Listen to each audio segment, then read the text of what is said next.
EWBSX, the cyberbully. Don't let them fool you. We're going to win.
So much, you may even get tired of winning, and you'll say, please, please, it's too much winning. We can't take it anymore.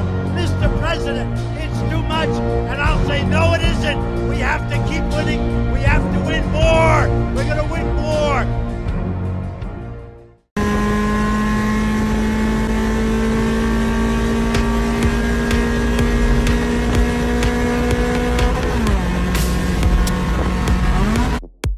Good afternoon, Patriots.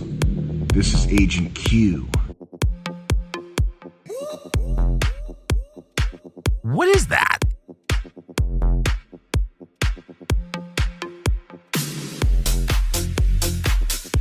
Adolf Hitler, if you can hear me, please save us. Adolf Hitler, if you can hear me, please save us.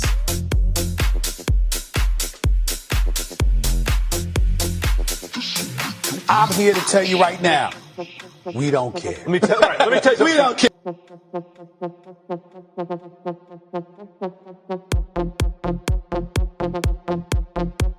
Yes, hello, it's me, a black guy.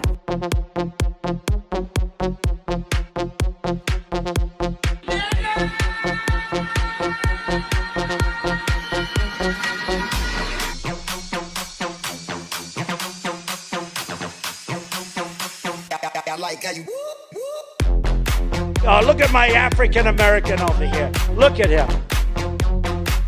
I don't really care, Margaret. It's important to segregate.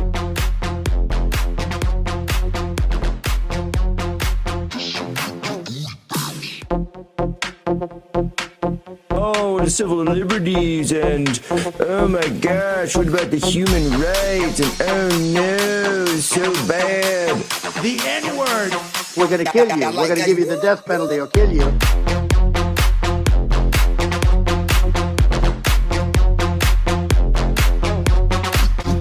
Gross. Ew.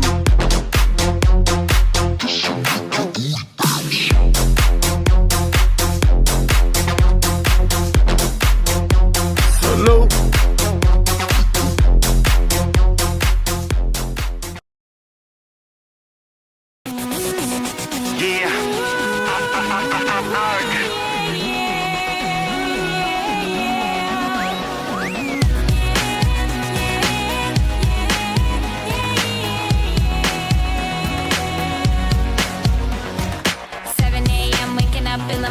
Gotta be fresh, gotta go downstairs. Gotta have my bowl, gotta have cereal. Seeing everything, the time is going, ticking on and on. Everybody's rushing. Gotta get down to the bus stop. Gotta catch my bus. I see my friends kicking in the front.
was Thursday. Today, yeah, it's Friday. We so excited. We gonna have a ball today. Tomorrow is Saturday, and Sunday comes afterwards. I don't want this weekend to end. RB, Rebecca Black. So chillin' in the front side, in the backseat. I'm driving, cruising, fast lanes, switching lanes with a car by my side. Passing by is a school bus in front of me. Makes tick-tock, wanna street. My time is Friday, it's a weekend. We gonna have fun, come on, y'all. Friday, gotta get down on Friday. Everybody's looking forward to the weekend. We gotta get down Friday, getting down on Friday. Everybody's looking forward to the weekend. Partying, fun. Looking forward to the weekend. Friday, gotta get down on Friday. Everybody's looking forward to the weekend. Friday, getting down on Friday. Everybody's looking forward to the weekend. Partying. Fun. Looking forward to the weekend. Oh man, that is a time capsule. There's like a 5-year window in world history where that could have been produced. Oh, I love inflicting that on you guys. You never know when it's going to come back. You never know when it's going to happen. You're always going to be afraid. You know, the Friday intro is a banger, but the end of it might be a war crime. I'm just like my president. I love to commit war crimes. I hope it's stuck in your head the rest of your day. Oh man. Oh, you guys are cracking me up in the chat. Oh, how you doing? Happy Friday to everyone. Nevsky said the song makes him happy. Oh, my favorite part, absolute favorite part of the song is the little rap sequence. The guy, that rapper, he's the guy who produced the thing for her. And it's just incredible. He's describing how he's driving around town scoping out school buses. He's like a black dude in his 40s. And he's driving around scoping out school buses. This is the song that they produced. And it's one of the most viewed songs, one of the most listened songs of all time. That dude is a master, absolute master of his craft. What a glorious thing to exist. My wife says, tip me to not play it again. I like that idea. 1488. I got a 1488 here from yesterday. It came in at the toward the end of the show, but our beloved gayest man in the world still has not figured out that you cannot have a space in the name. I can't do anything about the pain in the ass that this is. You can't have a space in the name. Can't have anything except for letters or numbers, alphanumeric characters only. But he sent it in, so it didn't trigger the alert. He said, send the panicans to the crystals. Well, boy, oh boy, did my president ever send the panicans to the crystals. We'll talk about that here in just a moment. We got a few different things to discuss today. But I got to make sure. That's right, I got to make sure. Dave. You know, Dave Johnson is the gayest person to ever walk this green earth. Here is the biggest, gayest man in the world. Wow. So gay. Dave says, I didn't know Dave TBH had a space. Well, here, what you're coming through on for me here is Planet Retard. It just says that you're Planet Retard. But I can tell from the tip history for Planet Retard that it is you. So I don't know. I don't know if there's a place where you can change your name, because actually you've had others that have come through that seem to have the same name. Maybe you change the name for those. I don't know. I am now at a loss. This is why I'm trying to make something different, because I'm tired of dealing with this. But the different thing making is slow and tedious. Pale Morning Dude, thank you for the kicks. You got yourself added to the nice list that my wife is putting together in the chat. I found out in the pre-show that I am an unk, apparently, because I guess junior high is the old name. Now it's called middle school. But you know what? No, this is not sign of my unkness. I'm not an unk. I'm still young and spry and full of life. I am not an unk. Don't tell them I was an unk. Don't write in the newspapers that I'm an unk. No, this is because I did not actually attend junior high or middle school. I didn't attend any of the sort. I didn't attend elementary school. I was homeschooled. I was a nerd. So I was a nerd skipping grades and stuff and going away to boarding school for high school. So I've only picked up this nomenclature by associating with you with you normies, with you NPCs, you ordinary ones. Anything over 35 is an unk. Damn it. I am an unk. Oh well. That's exactly what an unk would say. It is a very unk-coded thing, isn't it? Hope says middle school is 5th to 8th. Junior high is 7th and 8th. See, that's what I've always... Okay, so when I think junior high, I think 7th and 8th, basically. Or kind of roughly maybe like 6th. That's what I usually think of. I skipped 9th grade, so I did 8th... Actually, I did 8th and 9th grade in the same year. And then went away to boarding school for my, as they say in Canada, my grade 10 year. They don't say 10th grade, 11th grade, 12th grade in Canada. I don't know if you guys are aware of this. Tobias, is this a European thing as well? They, I guess there's a language thing there as well, but, yeah, in Canada they say grade 10, grade 11, grade 12. In America, they do not.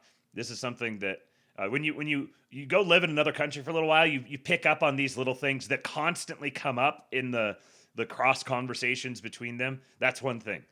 Grade 10 versus 10th grade. All right, let's see here. What are we talking about today? So Trump fires on crying podcasters. And it's funny. I initially had Trump unloads on crying podcasters, but there was too many characters. And I wanted everything else that's in there. So I tried to come up with something else. And I was like, ooh, Trump fires on. That's even better. That's even better because, number one, you have Trump, you're fired. But also it makes it sound like a military firing on protesters. My president fires on crying podcasters. And we're also going to talk about the great immigration reversal. A little ambiguous. What does that mean? What immigration reversal? I almost put Trump's great immigration reversal. That would have been funny. And then NATO and petrodollar stuff. We're gonna hit some NATO and petrodollar things here on the back end. Got a little schizo video stuff on the coming economic order. Yeah, we're really gonna talk about Europe, the relationship of the Trump administration and Europe, and what this means for NATO. And there's also, I've got a whole sequence of wins here because we haven't done enough of this recently, and this is a good object lesson for the types of wins that are happening. People talk about the war in Iran being a distraction from Trump's domestic agenda, and really what they mean is, since Trump's been doing the war in Iran, my For You page changed. The podcasters that I listen to, the people that I follow on Twitter, they're talking about something different. But the domestic agenda has just continued. It hasn't stopped. It's been ramping up. If anything, the war in Iran being a distraction is a great big plus for the domestic agenda. But, once you get this vested interest in holding a particular position, it gets very hard to change it. And so people come up with all sorts of silly rationalizations for why, no, actually, I wasn't wrong. It was this other thing. No, I wasn't wrong about that. It was this third thing. No, I wasn't wrong about the third thing. It was this fourth thing. No, I wasn't wrong about the fourth thing. It's the fifth thing. And then this just becomes muscle memory and someone spirals down.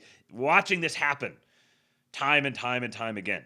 We also have to be well aware that there are psyops aplenty. There are 100% people who are being paid specifically to amplify particular messages. There are malevolent psyops. There are benevolent psyops. There's all sorts of stuff happening. So, at the end of the day, all we can really control is our own perception and reaction to events. My wife says Matt was hanging out with the wrong crowd, so his parents sent him to a carrot farm in the Canadian desert. Now he gets paid to say the N-word on the internet. There's my bio right there. I should put that on my resume. I was hanging out with the wrong crowd, so my parents sent me to a carrot farm in the Canadian desert. Now I get paid to say the N-word on the internet. All right, tips.kingpill.com. You can pay your white pill prescription fees there. It is pinned in the chat.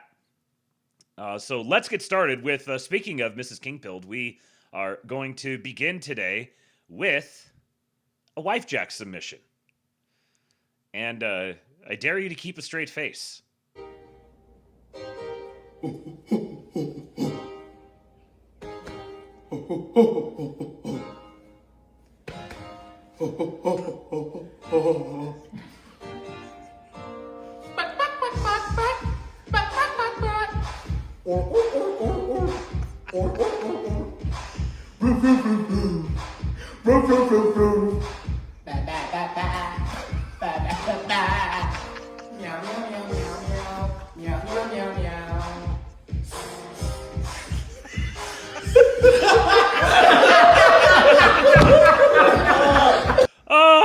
This is what the internet is for right here. They know exactly what they're doing.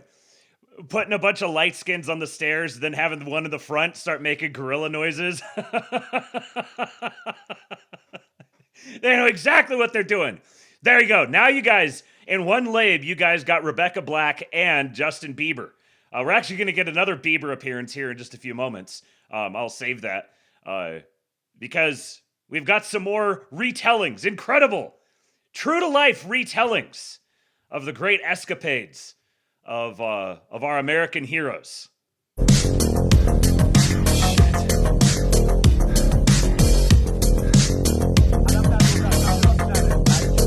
Rug merchants.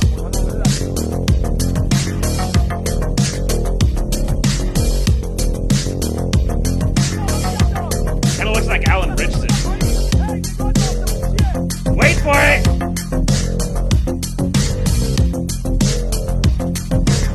The Crocs come into view! Who is it?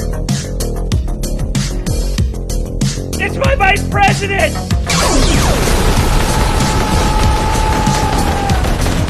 You didn't say please!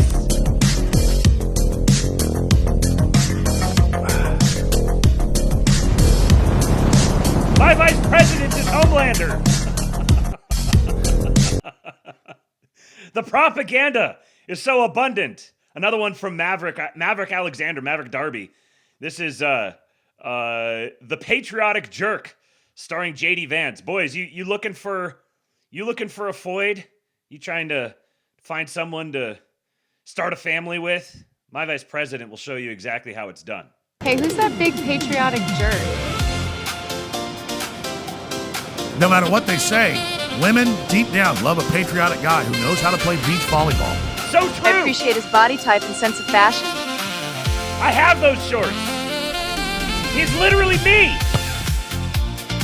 Damn, it even has the sweat stain on his pit.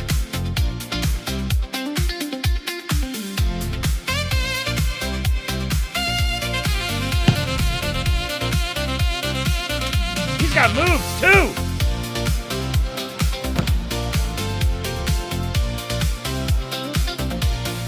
And he can pump iron.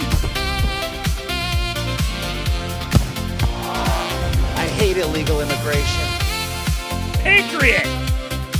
Women love it when you do things like that.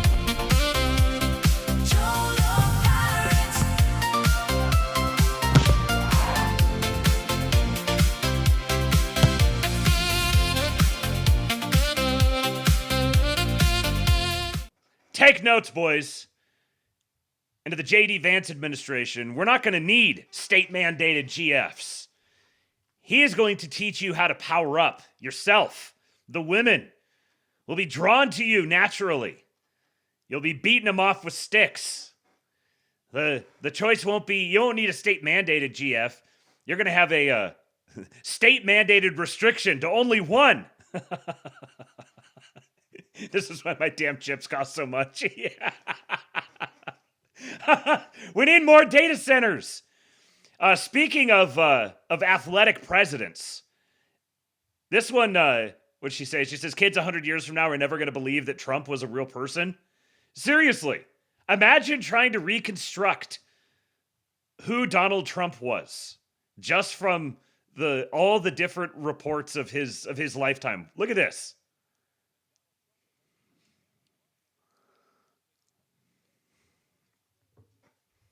Maybe I should share the screen. That would probably help.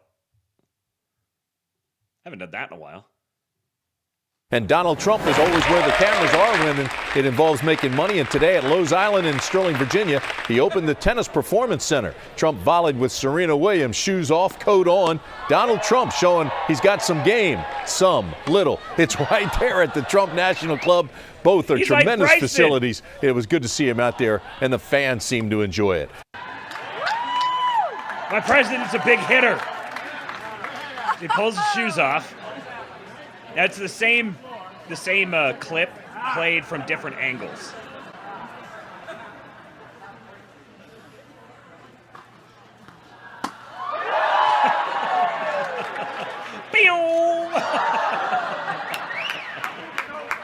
It's like Bryson DeChambeau at the Masters.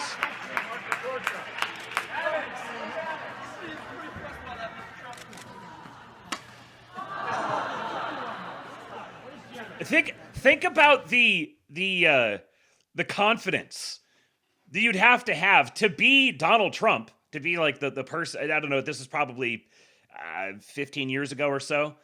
Imagine, like, most guys would not do this, not just because they're in a suit and it's like kind of weird and unnatural to go do something like this, but also because they wouldn't want to be seen looking kind of silly in public.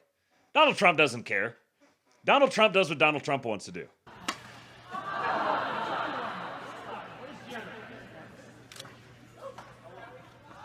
Brutal serve. I couldn't tell if it was in or out, but it was close. Here's an angle from up close.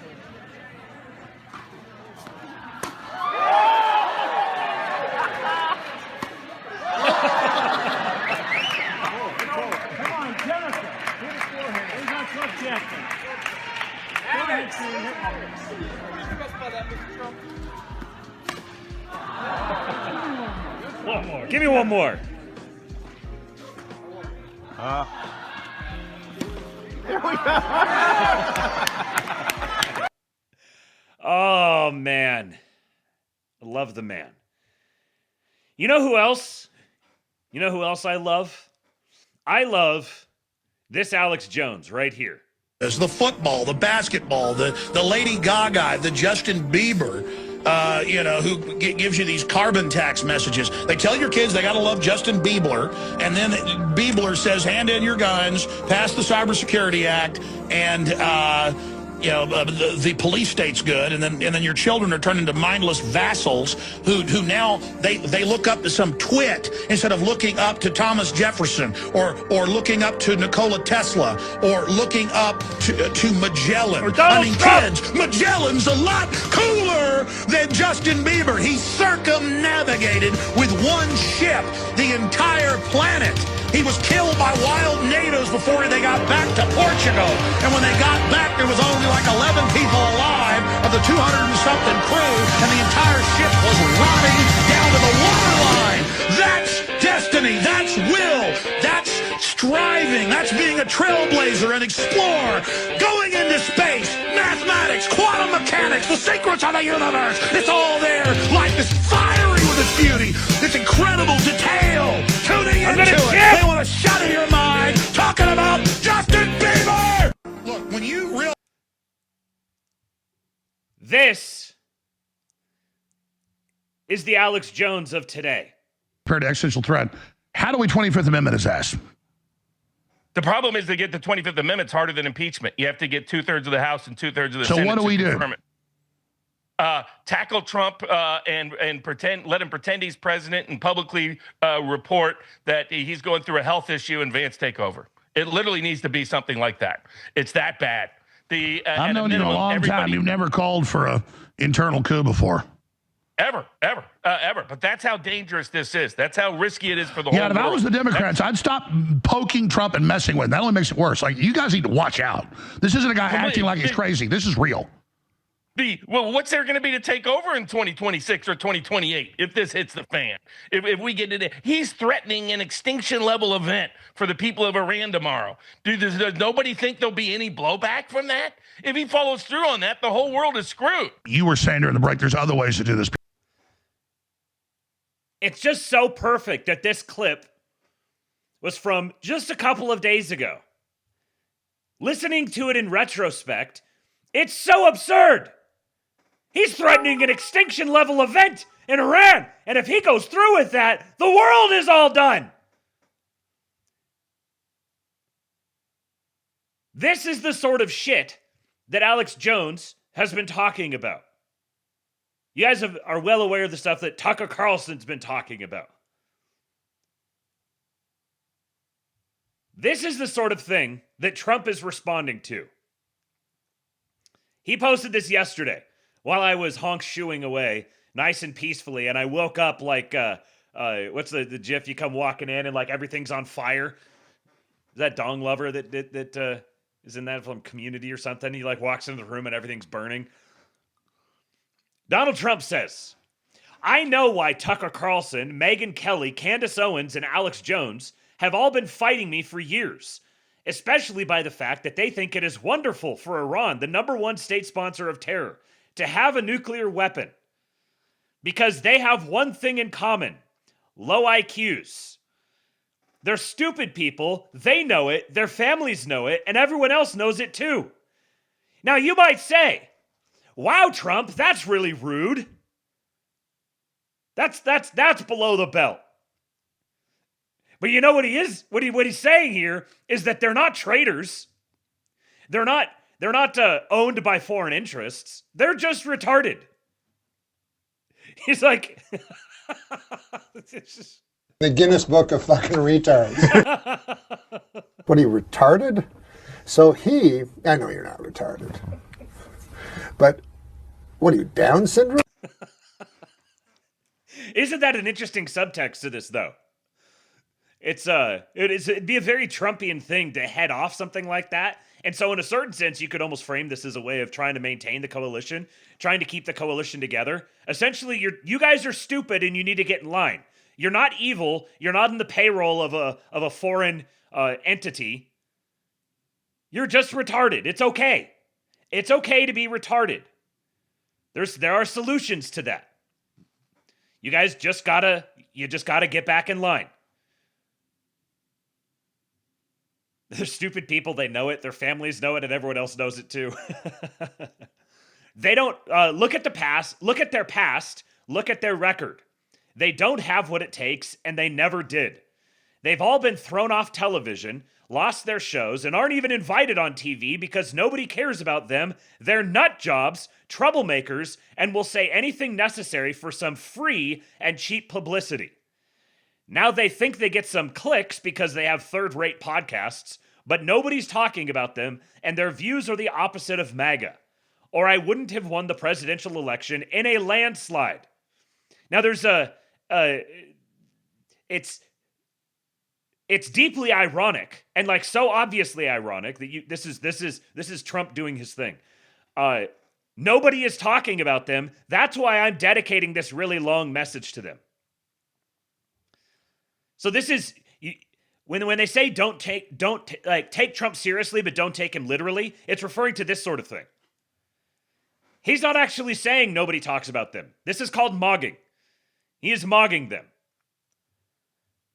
MAGA agrees with me and just gave CNN a 100% approval rating of Trump, not hand-flailing fools like Tucker Carlson who couldn't even finish college. He was a broken man when he got fired from Fox, and he's never been the same. Perhaps he should see a good psychiatrist.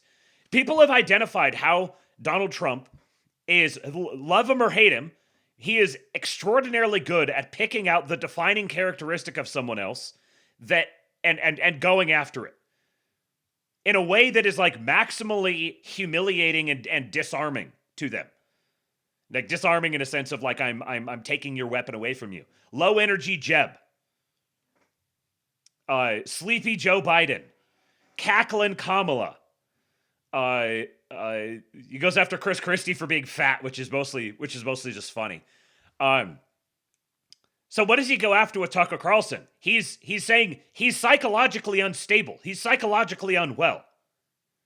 He's sort of like always lived his life in his dad's shadow. And you can tell like this is a very clear I've listened to it so much Tucker. And I've got a lot of respect for Tucker, but he is absolutely beclowning himself.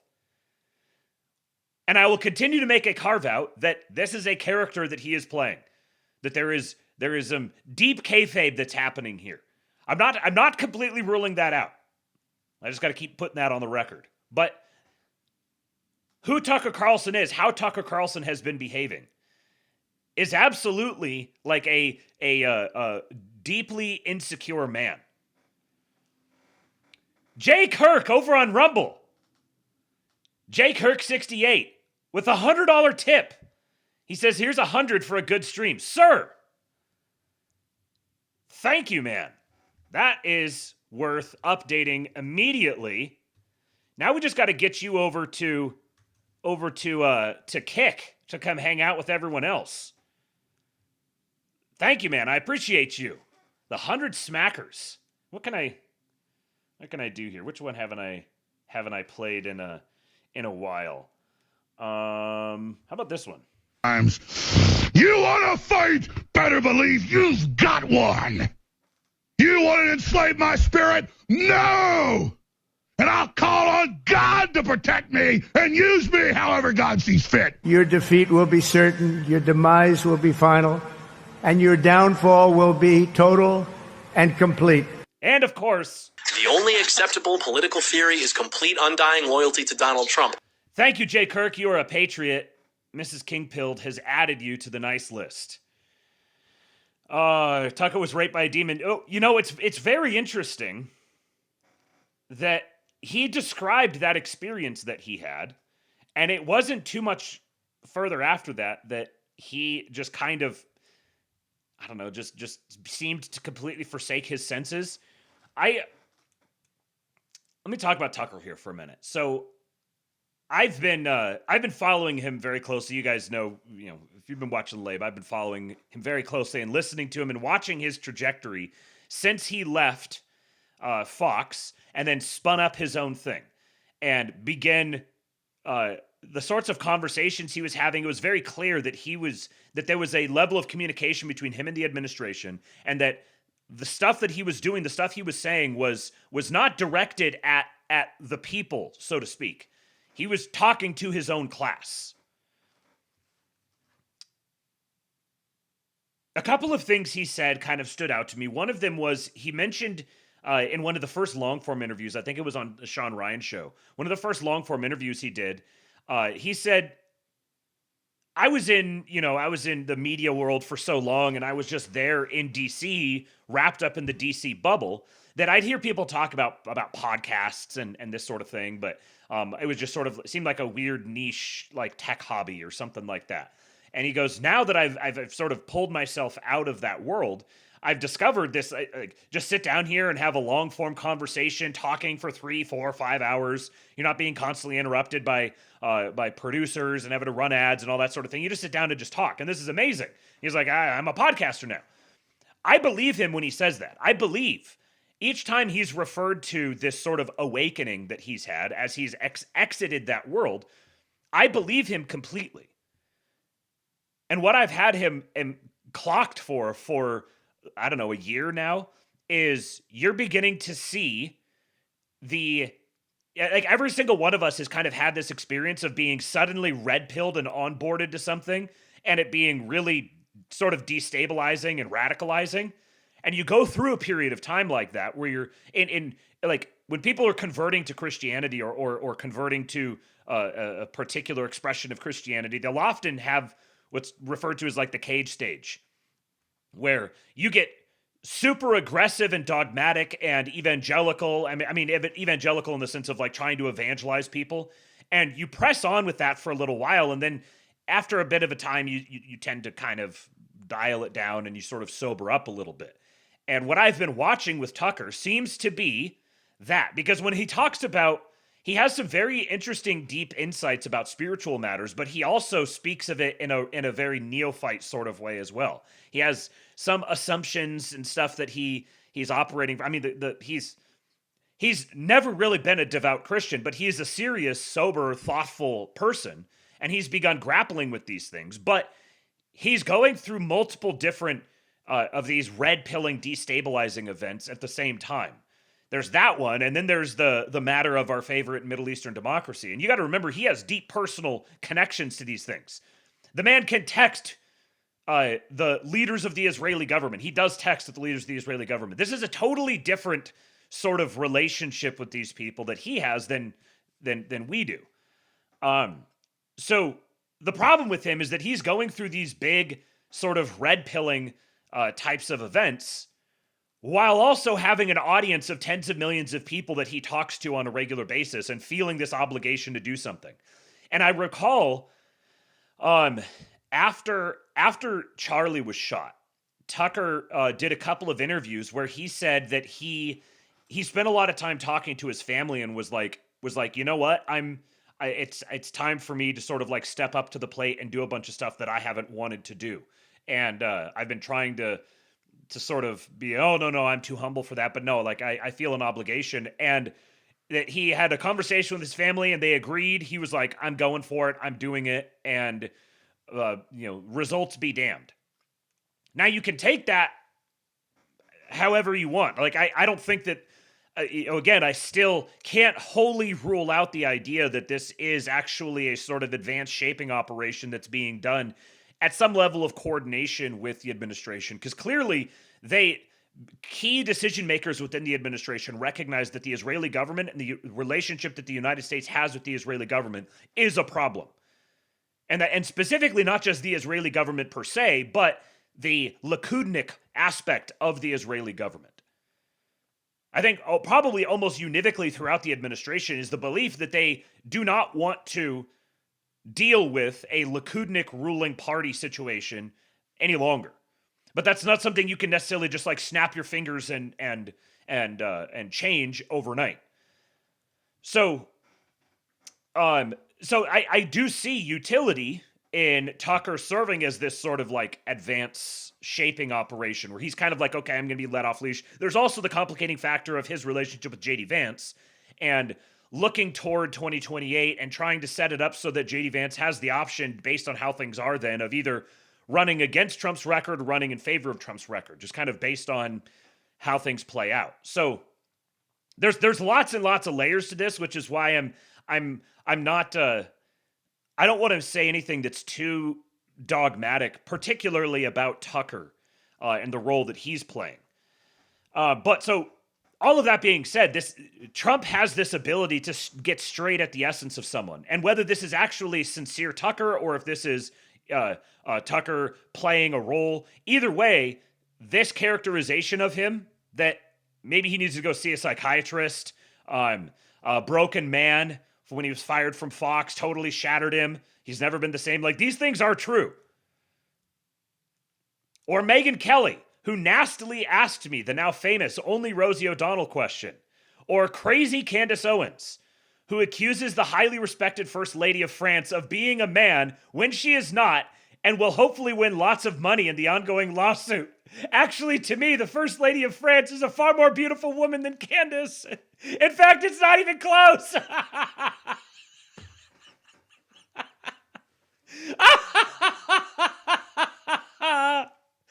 Oh, man. The President of the United States is tweeting about how a European aristocratic woman is more beautiful than a black American woman.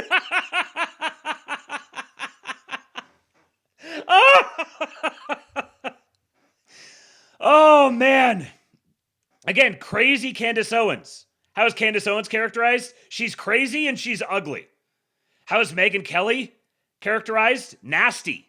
She was nasty. Megyn Kelly's been rather vulgar on the timeline lately. And so what's he characterizing her as? Nasty. She's nasty, Megyn Kelly. Or bankrupt Alex Jones, who says some of the dumbest things and lost his entire fortune, as he should have, for his horrendous attack on the families of the Sandy Hook shooting victims, ridiculously claiming it was a hoax. Now, this is the one that, frankly, this is hard for me to read. It's hard for me to see Trump talking about Alex Jones this way because of what a monumental injustice the whole bankrupting Alex Jones thing has been. But that's part of why I played this clip beforehand.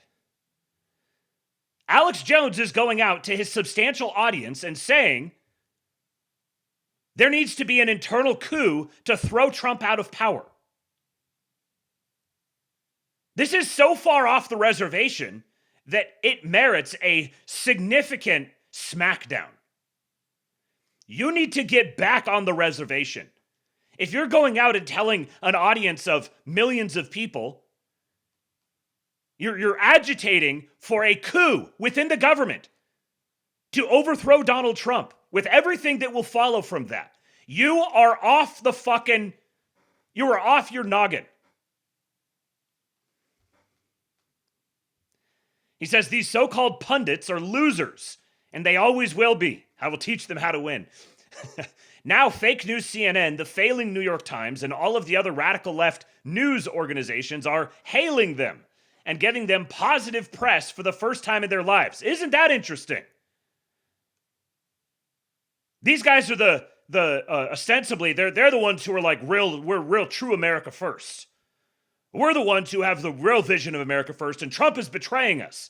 That's why CNN and the New York Times and Axios and all these other leftist rags are all championing us. That's why Alexander Dugin is calling them heroes and patriots. He says they're not MAGA, they're losers just trying to latch on to MAGA. As president, I could get them on my side anytime I want to. But when they call, I don't return their calls because I'm too busy on world and country affairs. And after a few times, they go nasty, just like Marjorie Trader Brown.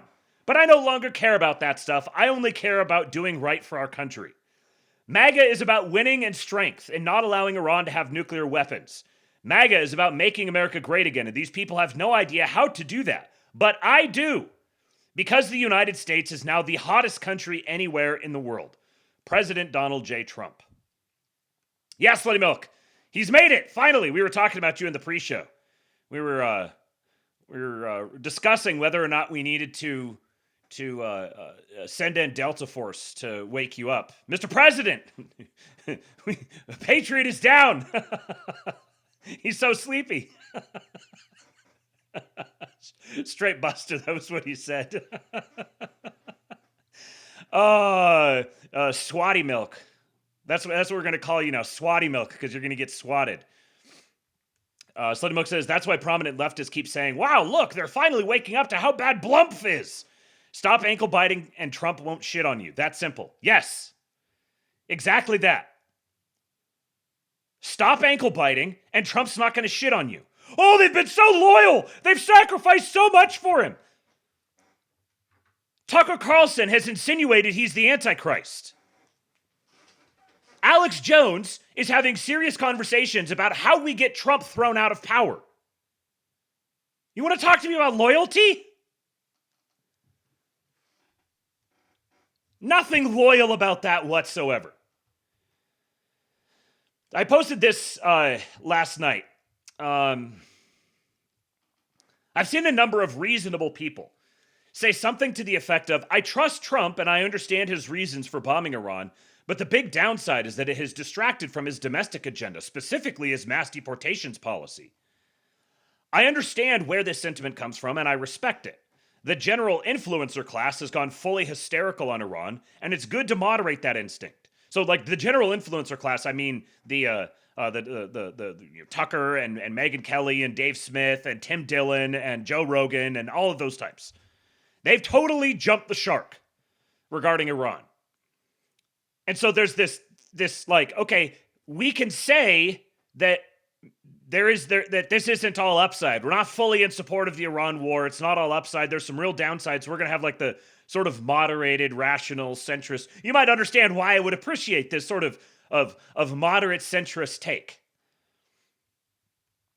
So I think it's good to moderate that instinct, but I'm just going to straight up, while appreciating the spirit that it comes from, I'm going to straight up reject this. We don't need to qualify this.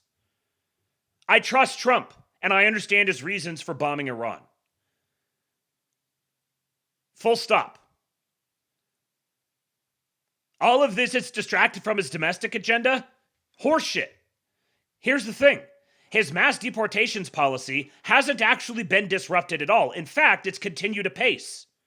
The only sense in which the Iran escapade has distracted from his domestic agenda is that people's For You pages are populated with Iran content versus deportations content.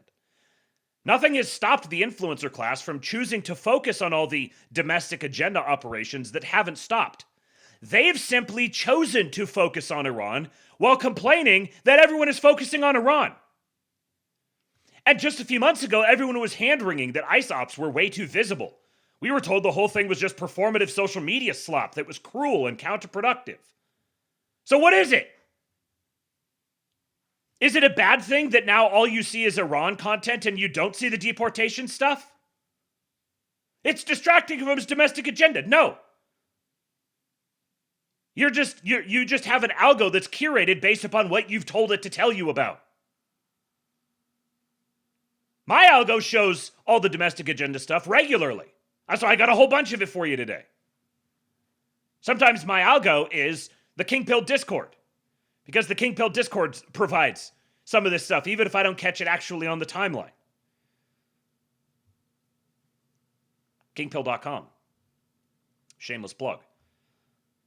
Iran isn't a distraction from execution. It's only a distraction in terms of publicity. If the people with collective audiences in the millions think that the domestic agenda not getting enough publicity is a risk factor for midterms, they hold the solution to their own problem. Ultimately, I think this sentiment, I understand his reasons for bombing Iran. The big downside is it's distracted from his domestic agenda, specifically his mass deportations policy. I think this is really just concern trolling. I think it, for many people, it's well intended. But it's just concern trolling. If you want the domestic agenda to get more publicity, give it more publicity. The administration talks about these things all the time. They just get told that they're trying to distract from Epstein or whatever. The previous administrations have had a massive, massive media mouthpiece to proclaim every single one of their things and why it's good and excellent. And why you should believe in it and why it's making things better. This administration's, the people who should be playing that role for this administration are busy calling Trump the Antichrist and talking about how we can 25th Amendment or just like remove him from power somehow. This administration has comprehensively demonstrated they're capable of multitasking. The influencer class could choose to coordinate and amplify whatever they want. There's tons to choose from. All this horseshit of like, oh, Trump's going to cost himself the midterms because the Iran war. That's why I'm going to spend all of my time talking about how he's losing the Iran war and it's a total catastrophe and coming up with every possible explanation for why it's a bad thing and he was lied into it and he was tricked and he's losing power and we need to throw him out of office so that we can win the midterms. What the fuck are you talking about? That they choose to devote their attention to nagging and armchair quarterbacking the administration is a judgment of them. And you can miss me with he's spending political capital that could be used for the domestic agenda. Political illiteracy and or concern trolling. Political capital isn't a finite diminishing resource. It's boundless. You generate it by using it. You win by winning. It's totally incoherent to say you're very concerned that Trump is sacrificing political capital to lose in Iran while spending all of your time coming up with all the reasons why he's losing in Iran, like the fact that he's sacrificing political capital to lose in Iran. It's circular. This should be obvious. The only way in which his political capital is threatened by Iran is the degree to which the influencer class tries to convince people it's the case. And all of this also ignores the manifold ways that successful prosecution of the Iranian problem substantially bolsters his domestic agenda. Again, you win by winning. If the influencer class was actually legitimately, sincerely, truly, for real concerned about the midterms, they'd be dedicating all of their airtime to highlighting every possible angle on how whatever Trump is doing is good and helpful and winning. Simple calculus. I'm so tired of hearing about this. If you're concerned about the midterms, if you think that the midterms are this existential thing and it's the end of the world, if the Republicans lose in the midterms, that MAGA is dead, it's over, Trump's going to get impeached and he's going to get arrested and he's going to get executed on national television, and Democrat strike forces are going to come invade your living room and kidnap you and take you to the rape dungeons, if that's what you think, then you would be tying yourself in knots to make up all sorts of reasons why 5D and 97D, 157D chess for why the Iran thing is fantastic and good and wonderful. I'm not saying I'm doing that. I'm not saying you need to do that. I'm saying that's what would be the corresponding behavior to this, like, shredding our clothes, shaving our heads, covering ourselves in sackcloth and ashes, and pre-mourning.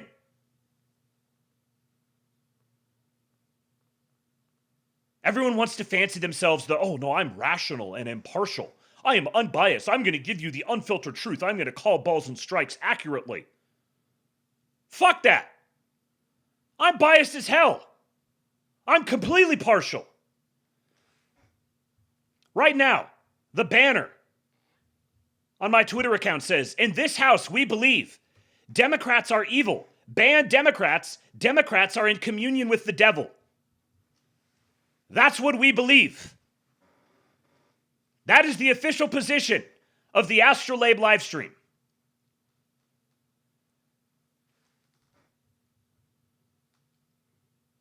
This is the sort of thing I'm talking about. Now, obviously the source here is what's the opposite? It is reproachful. I was going to say the opposite of beyond reproach.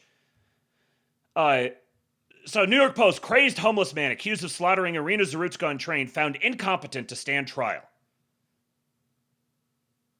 So this got, let's see, 19.1 million views. And the entire retard right influencer class organized around these talking points. Donald Trump did nothing about this. Welcome to the Gulag. Donald Trump. If you survive, you earn your freedom. Thank you, Emperor Atreides. Thank you for the gifted subs. Who do we got here? Free. Someone in there named Free. What's up? Free. Dyslexis, J. Todd Hughes, Greg Slammer, and Tonya Marrero. Tanya Marrero. Thank you, Emperor Atreides. You're a patriot, sir.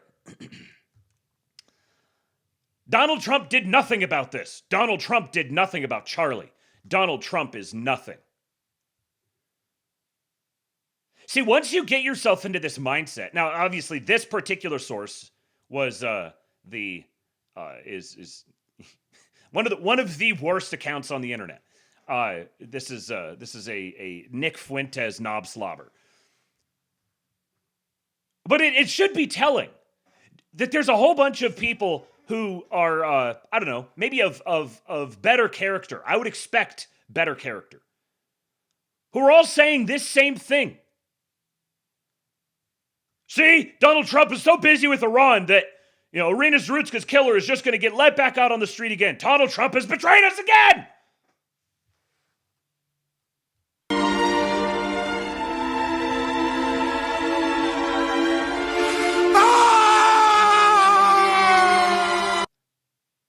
Irina Zarutska's killer is literally being held in federal custody by the Trump administration on federal charges. In reality, he's the only one doing anything. He is the only one that's doing anything.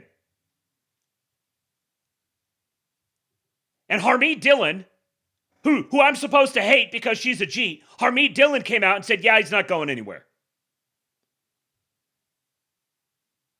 Yeah, this is the state level thing. They can do whatever they want. He's being held on federal charges and he's not going anywhere. Harmeet Dillon has been a greater asset to the Trump administration than virtually every single person I've ever seen complain about a G. I've done plenty of complaining about Jeets. I'm not defending Jeets. But I'm saying perhaps we can live up to our president's expectations a little bit better. Oh, wow. That's pretty good. Well, you must be a high IQ person. Perhaps we can elevate our IQs just a little bit. Harmeet Dillon is an asset. A very, very valuable asset in the Department of Justice. Let's waterboard you with some white pills here. The United States has let in 4,499 refugees since October. All but 3 were South African. In just a couple of years, we've gone from hundreds of thousands of Haitians to 3 non-South Africans let in as refugees. Just Loki says, if you told me this number even as recently as last year, I wouldn't have believed you. Thank you, Jesus. President Trump has turned the immigration courts into part of his vast deportation machine by pressuring judges to deny people asylum and firing those who do not comply. The asylum rate has fallen to its lowest rate in decades. Check out this graph. Average monthly rate for decided asylum cases. 7% in February. This goes back to probably 2009. So this is all of Obama's term, Trump's term, Biden's term, Trump's second term. Winning. Donald Trump posted this on Truth Social. Somali people enjoying the Mall of America to the soundtrack of Mad World. In my head, I wanna drown my sorrow. No tomorrow, no tomorrow. And I find it kind of funny, I find it kind of sad. Who is this? Nick Land says, every single day I love the first-based U.S. president more. He also posted this video. I'm not going to play the entire thing, but this is New York City in 1911.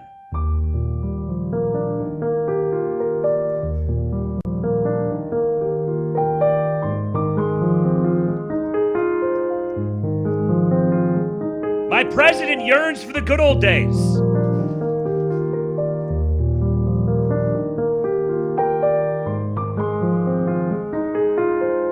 Yeah, Nick Land has become one of Trump's strongest truthsters.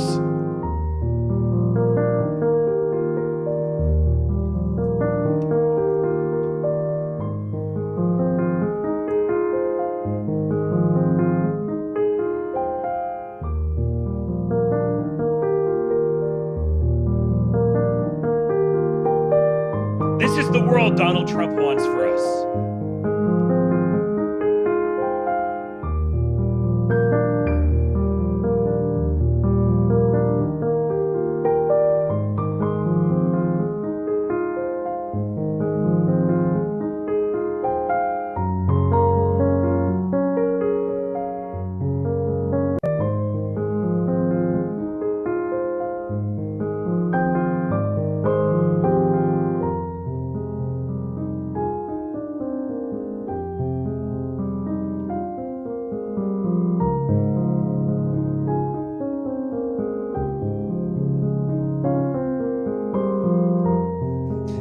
Stephen Miller. Yes, Mr. President. Post the all-white NYC clip.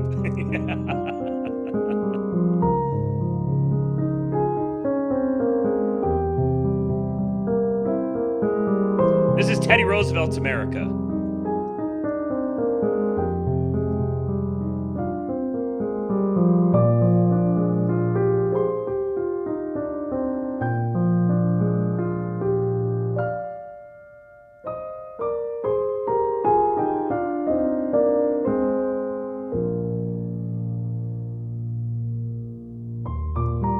Wow, look at that guy. This is literally me right here.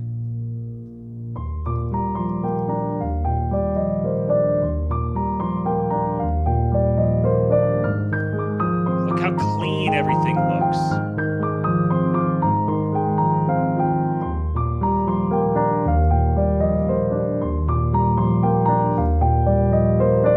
Basically, the only demographic with increasing birth rate numbers in Trump's second term are whites. Look at our boy, the curator of An Appeal to Pragmatism, getting the shout out from Captive Dreamer. He says, this is hands down one of the best accounts on here. Follow. Also make sure to subscribe to his Telegram channel. What have I been telling you guys? Slutty Milk has been all over this for months now. Go follow An Appeal to Pragmatism on Telegram. Or you can follow him on X at Derzum_, DERZUM_. His name's Prowler. Keeping up with the growth of law enforcement cooperation with ICE under Trump, we are now at 1,640 active agreements in 39 states. The greatest increase is of the task force model, which allows local and state police to act as auxiliary ICE agents in their jurisdiction. Have you checked on your local police force? Anon? You taking a little time out from posting and gone to check your local police force, seeing if they have a 287G agreement with the Trump administration? Look at this. There was 144 nationwide when Trump was inaugurated last January. The white man is back, baby! The white Somebody! man is back! Friday is payday, right? Tip your hardest working, white pill dispensing streamer, the great and mighty Matty Rickstein. Thank you for the $50 tip, somebody. That's right, please do tip your streamer. Your white pill prescription fees can be deposited at tips.kingpill.com. Thank you to somebody. Look at that. 144 last January to 1,643 now. Look at the geographic distribution of it. Look at that. Isn't that interesting? Isn't that interesting? It's the same chart. Everywhere you go, you see the same chart. Those who know, they know. The entire West Coast has banned all of its police from ICE partnerships. Maryland and Virginia are doing the same. A lot of hard raids, lawsuits, and red voters could break that resistance. Gee, imagine if the fucking retard influencer class decided to dedicate their time and energy to this. No. We got a 25th Amendment Trump. That's what we need to do. We need to throw the entire administration into complete and total disarray and destroy all of this momentum. That's what we got to do. That's the path forward for real patriots. We're America first. Speaking of An Appeal to Pragmatism, here he is right here. ICE arrested more than 800 people after tips from TSA investigation shows. Reuters uncovers that the TSA shared more than 31,000 traveler records with ICE for immigration enforcement. So TSA is tipping ICE off. This is something that started under the Trump administration. So now, whitepapersinstitute.substack.com. This is a great resource for patriots. The Great Immigration Reversal, Trump's real progress in tackling legal immigration. Legal immigration. 60 plus years of unchecked mass immigration have eroded the fabric of American society to the point where Americans are beginning to wonder if the country can survive. The focus of the media, left and right, when it comes to immigration has been on the Minneapolis riots over the arrest and detention of illegal aliens. This was written on on February 20. The answer to riots is ruthless coercion, Minneapolis edition. What goes unnoticed, however, is the seismic shift in immigration policy, particularly legal immigration policy, that arrived with the latest Trump administration. The fantastic truth is that the floodgates that allow more than 1 to 1.2 million legal immigrants in the United States every year since 1990 are closing. The tide is, in fact, going out. Net immigration of immigrants is becoming the new reality. That is, the outward flow of immigrants. Under President Trump's renewed mandate, legal immigration has plummeted. Millions are already departing voluntarily, and millions more who would have come to America have been deterred from doing so. Moreover, projections from within Trump's administration signal an even sharper decline in legal immigration for 2026 and beyond. What the executive branch has managed to do, with little help from congressional leadership, is effect a necessary reset of the legal immigration system that will finally bring an end to the decades of mass immigration that Americans have consistently voted against. While there must be legislation passed by the, as of now, GOP-controlled Congress to ensure these immigration changes are enshrined into law, we should take a moment to recognize and celebrate the accomplishments of this administration. The sharp drop in legal arrivals. In fiscal year 2025, U.S. Citizenship and Immigration Services processed 2.7 million immigration cases in its third quarter. This marked a 16% plunge from the same point 2024. In other words, fewer people are applying for visas, and the government has taken measures to increase processing times. USCIS and DHS are also simply not approving as many visas. According to a great report by the Niskanen Center, approvals cratered by 21%, while work authorization applications halved in October of 2025 compared to the previous year. Consulates issued 20% fewer immigrant visas and 16% fewer non-immigrant visas in May of 2025 compared to 2024, with family-based categories hit hardest. For example, there were 6,128 fewer FX1, FX2, and FX3 visas for immediate relatives requesting to relocate to the United States. International student numbers dropped by 17,457 overall, and overseas visitors fell by over 828,000 in the first 11 months of 2025. Even just visitors. Everyone wants to yell about students. I keep hearing Chinese students, Chinese students, Chinese students. Meanwhile, international student numbers dropped last year. This isn't happenstance. It's the fruit of aggressive enforcement and bureaucratic action that makes potential immigrants think very seriously about their move to America. Potential fraudsters understand they won't make the cut under more serious scrutiny. Most importantly, overall net international migration turned negative. Net immigration in 2025 for the first time in half a century. First time in half a century. According to a January 2026 report by Brookings, anywhere between 10,000 and 295,000 more people left the United States than entered the country in fiscal year 2025. So, it was negative, net negative, anywhere from 10,000, so just barely net negative, to almost 300,000. This is a major turnaround from a period when net migration, including legal immigration, 1 to 1.2 million annually, and illegal immigration together, into the United States has run into the multiple millions since the 1990s. So we've gone from multiple millions entering the country every year to net negative in 1 year. Green cards issued abroad dipped to 560,000 to 575,000, down more than 100,000 from 670,000 in 2024. Refugee admissions plummeted to 7,600 to 12,000 from 105,000, and virtually all new refugees are Afrikaners and other white South Africans fleeing the persecution of their post-apartheid rainbow government. There's an article on that. The immigrant population shrank from 53.3 million in January of 2025 to 51.9 million by June. This is a 2.6% drop, the first decline since the 1960s. That was in 6 months. The first 6 months of the administration saw a 2.6% drop in total immigrant population.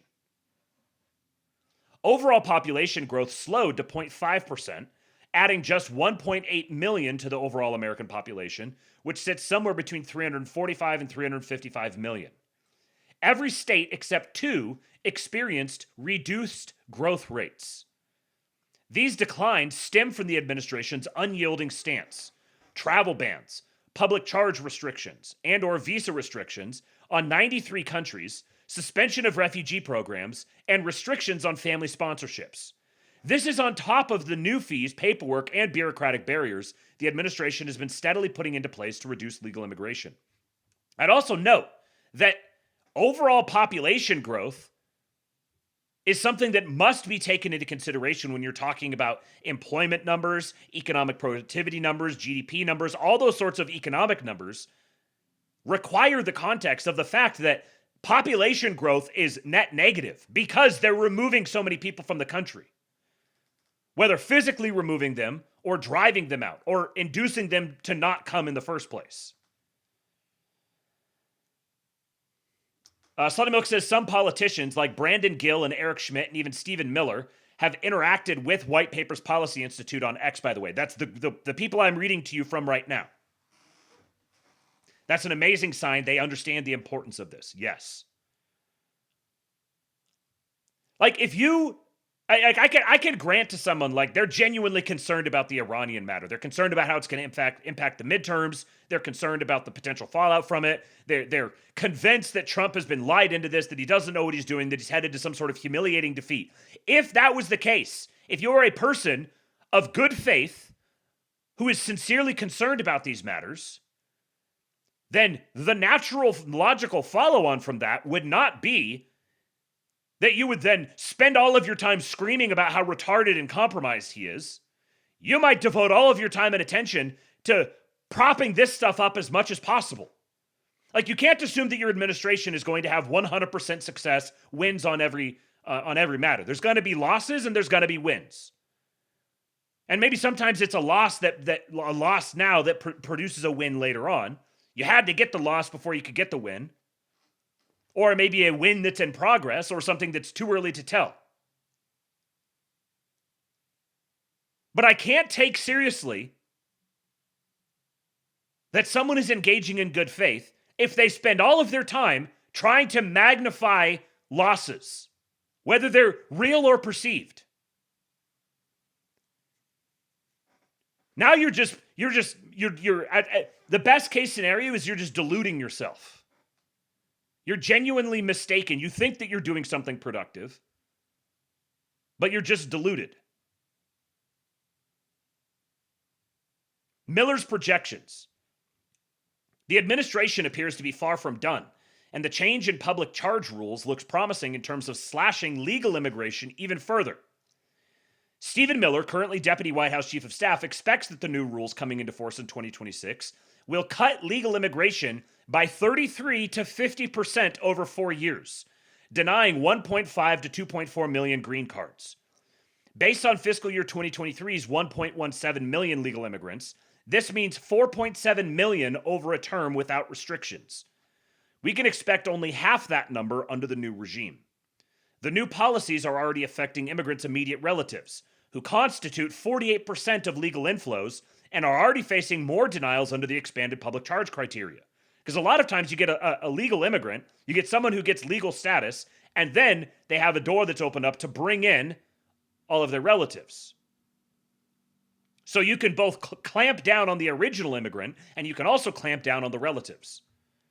The new rules for 2026 and beyond stand to prevent a further 941,000 to 1.65 million family-based immigrants. We do, of course, wish that Congress and the administration would restrict immigration even further. The H-1B program needs to be abolished, the optional practical training program needs to be scrapped, and Chip Roy's Pause Act to institute an immigration moratorium is the single most important piece of legislation sitting in Congress right now. Still, we are grateful for the progress in slowing or reversing our replacement. For 2026, net migration is projected to land somewhere between negative 925,000 to positive 185,000. And given the increasing restrictions, it will likely remain on the lower rather than the higher end of that prediction by the Brookings Institution. Green cards could fall to 490,000 to 575,000. Temporary visas to 1.65 to 1.99 million. Refugees are expected to remain stable at roughly 7,500, and overwhelmingly from South Africa. It is important to note, though, that the projections vary, and the Congressional Budget Office forecasts net immigration at 410,000 in 2025 and 570,000 in 2026, though this is a major downward revision from earlier projections due to administrative crackdowns. So, like, even if these numbers were actually accurate, that it was net positive immigration at around 500,000 or so, even that is a substantial decrease from before. So even the Congressional Budget Office, for whatever that data is worth, even that institution is casting a positive picture.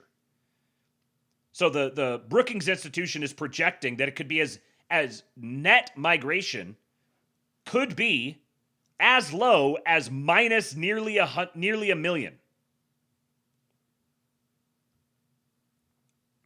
As a result of all these fantastic immigration changes by the administration, it is expected that by 2028 to 2035, the workforce could shrink by 6.8 to 15.7 million.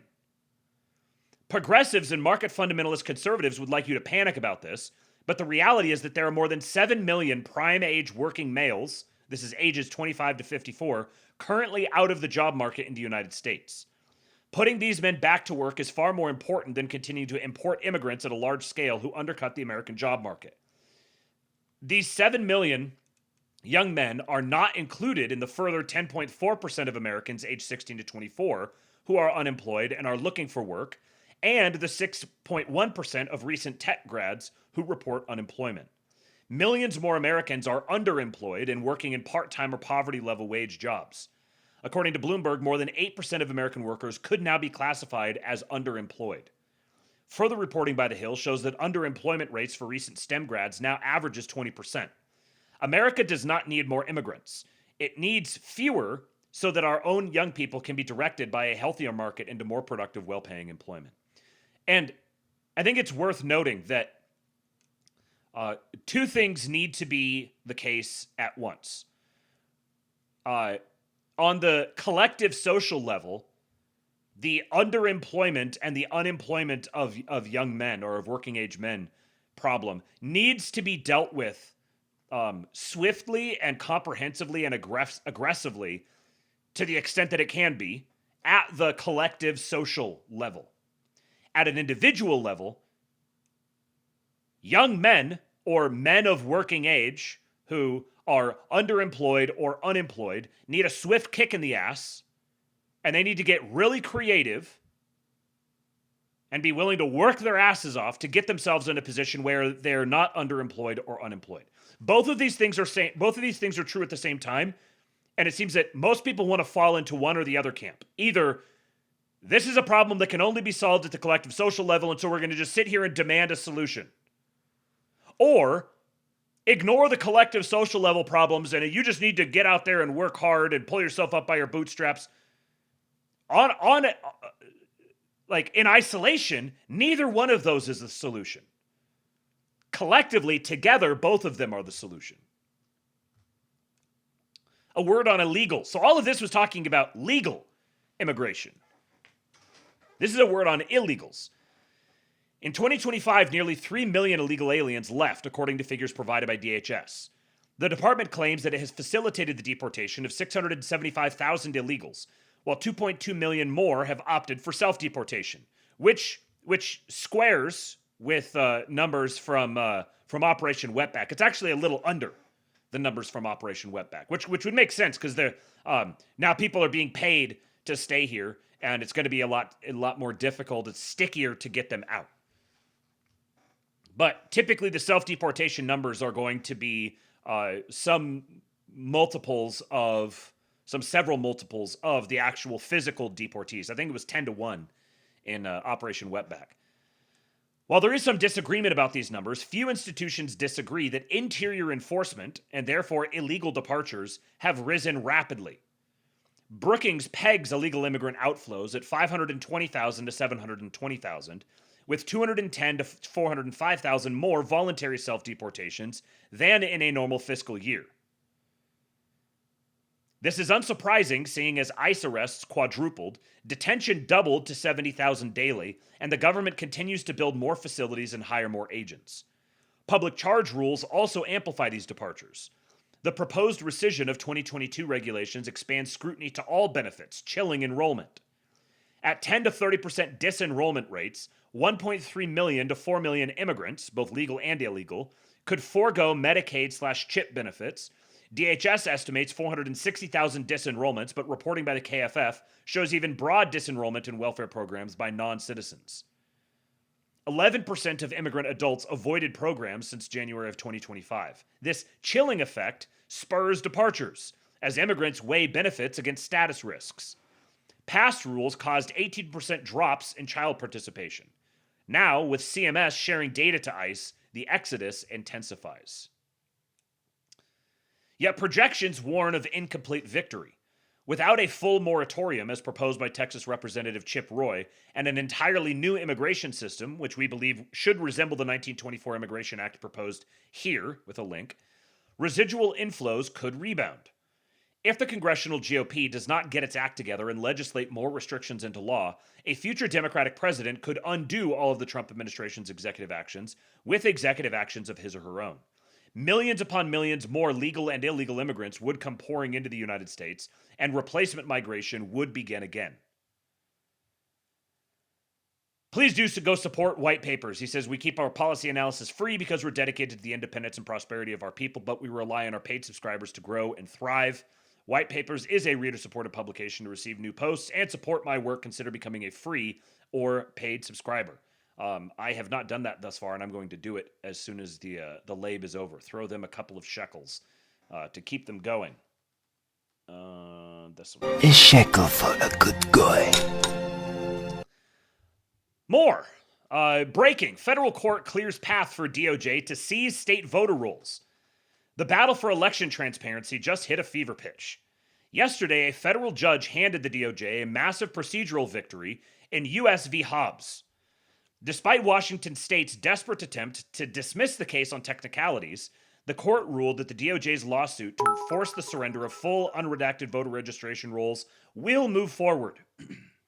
Thank you, Emperor Atreides. What's at stake? The DOJ is invoking the Civil Rights Act of 1960 to demand access to every voter's full legal name, date of birth, partial social security numbers, and residential history. The collision course. Washington officials are digging in, claiming state privacy laws shield this sensitive data from federal reach. But the DOJ's position is clear. Federal oversight trumps state-level secrecy when it comes to verifying the integrity of the rolls. This isn't just about Washington. This is one of 30 simultaneous legal battles the administration is waging across the country.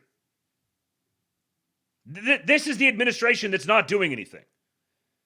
The administration that's just like mailing it in, ignoring the domestic agenda, all distracted with Iran stuff. Meanwhile, 30 simultaneous legal battles on this. The goal? A national audit to cross-reference state rolls with federal citizenship databases, ensuring that only legal citizens are casting ballots in the 2026 midterms. The state now has until May 12 to respond. As the November elections loom, the fight over who controls the data and who verifies the voters is the most consequential legal showdown of the country. The era of trust us election administration is over. The era of prove it is here. Now, this is obviously Congress, same with the immigration thing. Obviously, Congress needs to act on some of these things, but that's like, who knows when that's going to happen? If you want something like that to happen, the way to do it is to force the GOP into an even larger majority. They want a sandbag. They want to lose the elections. They want to retain their outer party status where they can just grift and not actually have to legislate. Give them even larger majorities and leave them no excuse but to legislate. However, you can't just wait until that happens. So in a parallel track, the administration, both on the immigration issue and on the election security issue, is preparing all of the various contingencies to try to constrain it as much as possible to whatever extent a handcuffed executive can. You really don't want this to get to positioning the military at the polling booths. If necessary, that's going to happen. But you don't want it to get to that point. You got to remember, our little circles where people obsess about this, watch this stuff, follow it very closely every single day, we're in the serious minority. The vast majority of people are probably hardly even aware that it's a midterms year, that there's even going to be an election. This is why Trump is planning on doing a convention, a midterms convention, which never happens. But he is going to campaign on this as if it's a general election to force it into people's awareness. But the majority of people are going to get pretty squeamish when you see something like the military being deployed to the polling booths. And that would set up all sorts of, even if it was successful, it sets up all sorts of new lines of attack, challenging the integrity of the elections. And you're going very close to just a complete and total breakdown of civilized society with that kind of move. If necessary, that's what's going to happen. But ideally, you don't ever get to that point in the first place.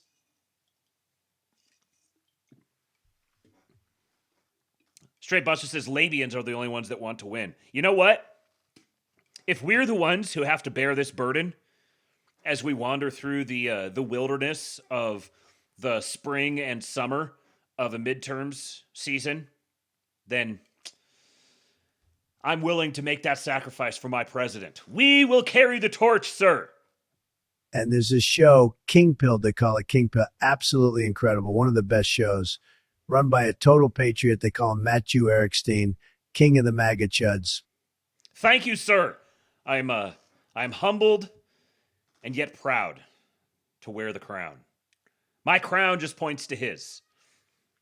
Sonny Milk says fraud crackdown midterms convention, flood it with money, improve the economy post-Iran. He's trying to align everything possible to win the midterms. And also the crime crackdown. Yes, there are so many different threads that are all running concurrently, but it's clear, taking them all together, that the administration is very well aware of the midterms. They've also got a huge amount of money to spend on it. Emperor Trady says, I bet $100 on Kalshi that Republicans win the House. You know what? I don't endorse gambling. I'm not going to encourage you guys to go out and give away your hard-earned goy bucks. But that bet, I do think is I think that's a high alpha bet, Emperor Atreides. Ryan Isaac! Speaking of Washington State, one of our great patriots of the Pacific Northwest.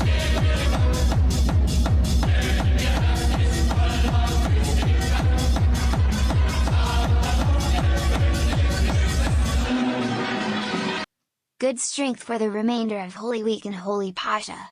Here's an early Christ is risen. Truly he is risen, Ryan Isaac. Thank you, Patriot. Shout out to my ortho brethren out there. It is the end is in sight. This has been a whopper of a Lent. It has been a whopper of a Holy Week, but the glorious end is nigh.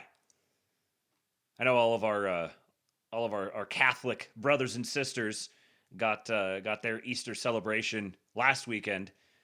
Pascha is coming up, which means we are prepared to feast. I cannot wait to feast. We must feast with the same vigor and energy with which we fast. Mrs. Kingpeld's eggs are red. She was very concerned that they were going to not be. I'm proud of her. She was able to make it happen. I had a text in the middle of the night saying that she was successful. She doesn't feel like a failure. Everyone tell Mrs. Kingpeld how much you love her. All right. Another potential win here from Elon Werman. Another Elon. Elon Werman. He says Columbia law professor Philip Hamburger, speaking of Erica, Philip Hamburger just dropped an essay arguing that Trump is right about birthright citizenship. Look at my German American. That now makes at least 7 prominent law professors arguing to varying degrees that Trump's EO is constitutional. You can read about this development here. He's got his Substack. It is rationally based. I'm not going to read through it, but his Philip Hamburger's thing was allegiance, birthright, and citizenship. The justices need to understand the full range of considerations underlying Trump v. Barbara. So, prominent law professors are beginning to build momentum behind the idea that Trump's EO is constitutional. 7 is a very important number. The number of completion, the number of perfection. Here's another one from Patriot Christian Hines. Since Trump took office, over 352,000 federal employees have been fired, resigned, or retired and were not replaced. The federal workforce is smaller today than at any point since 1966. Look at that number. That is a cliff. Once again, when you're talking about employment numbers, when you're talking about economic productivity numbers, this is something that has to be factored in. That's 352,000 salaries no longer being paid, which means less financial liabilities for the federal government.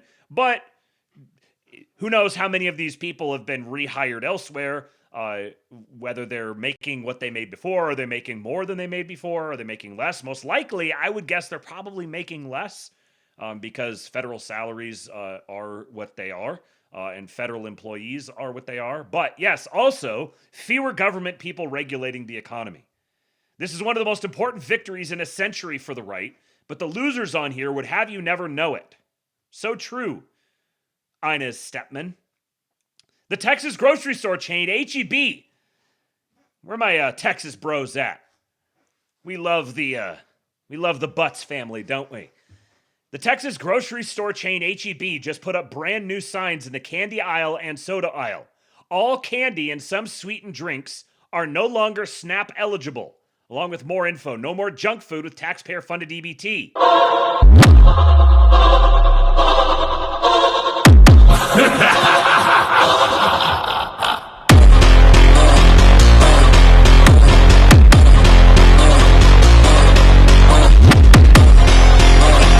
It's damn Jeremy mentioned. Hopefully Jeremy's still there. Another one of our great Texas patriots. Straight Buster says, where's Dave Smith talking about Trump shrinking the size of the federal government? Yeah, that's a good question. Yeah, where is that? Does shrinking the size of the federal government not matter now? That's not very consistent. Yeah, Ryan Isaac, imported demographics greatest hit. Also, it's interesting. The sheer volume, the absolute magnitude of revenue that comes into these retailers through like SNAP and EBT it would blow your mind. I don't remember what the exact numbers were, but they were staggering. This is a substantial impact to their business model. So getting this sort of thing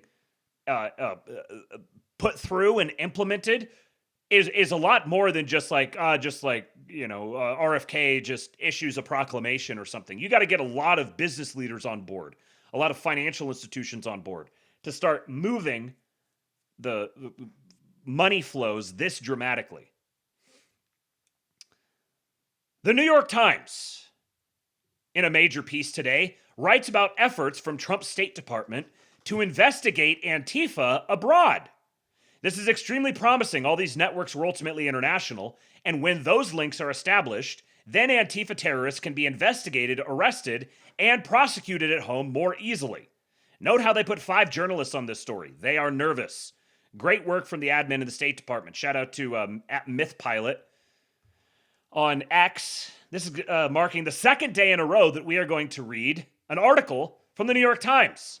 U.S. pushes allies to chase a new terrorism target. The far left.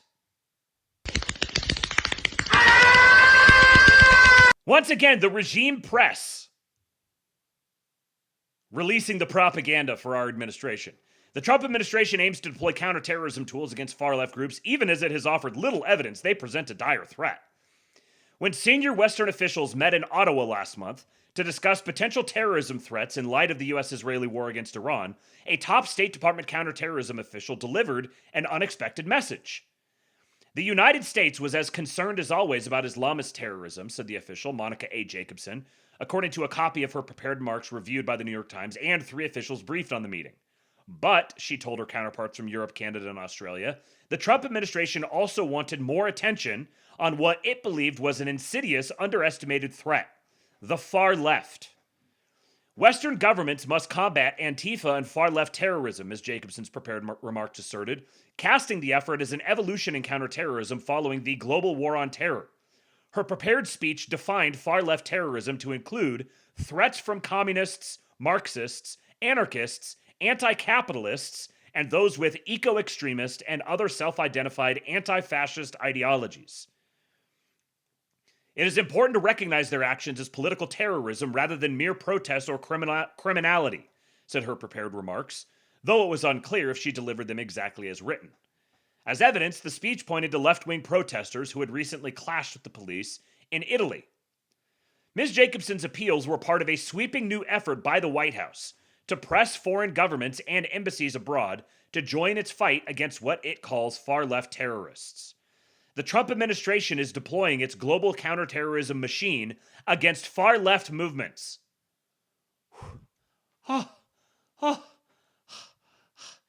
The Trump administration is deploying its global counterterrorism machine against far-left movements.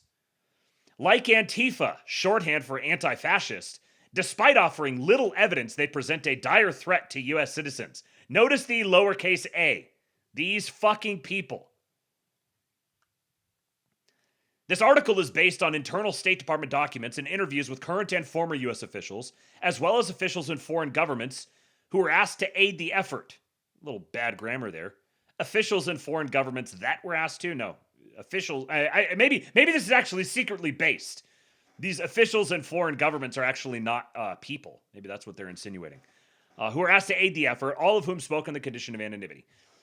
A leader of the initiative is Sebastian Gorka, the senior counterterrorism director on President Trump's National Security Council. He has pushed to designate more far-left groups abroad as terrorist organizations, to pressure foreign allies to investigate the groups, and to search for connections between them and Americans. In November, the State Department took the first major step in the strategy by designating 4 leftist groups in Europe, 2 in Greece, 1 in Germany, and another in Italy, as terrorist organizations. None of the groups has been known to have plotted attacks on Americans in the past decade, which is usually a criterion for such a designation. Although the designations generally impose financial restrictions, the administration... Isn't that like... In order for you to actually designate them as terrorist organizations, they have to first attack you. You cannot preemptively designate them as terrorist organizations based on their behaviors outside the country. No. Americans need to die first before you can make that happen. Although the designations generally impose financial restrictions, the administration could try to use them to expand the powers of the government to surveil, investigate, and prosecute left-wing activists on American soil. Please, Lord Jesus.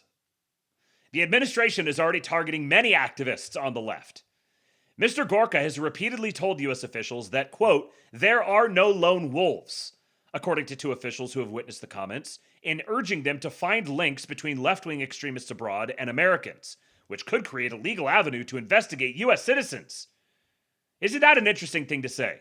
There are no lone wolves. From a, what's his role? The senior counterterrorism director on President Trump's National Security Council states that it is official U.S. policy that there are no lone wolves. Interesting. That possibility has alarmed current and former U.S. officials who worry the Trump administration is politicizing counterterrorism efforts with the ultimate aim of punishing Mr. Trump's opponents at home, potentially with charges of supporting terrorism. Imagine a presidential administration that does such things, that politicizes counterterrorism efforts to punish their political opponents at home with charges of supporting terrorism. Fuck these people, man. The unusually expansive way in which the administration has defined far-left extremism, they warned, could allow investigators to use slender connections to people overseas to go after Americans who have no real history of violence. I'm old enough to remember when Barack Obama drone-striked an American citizen.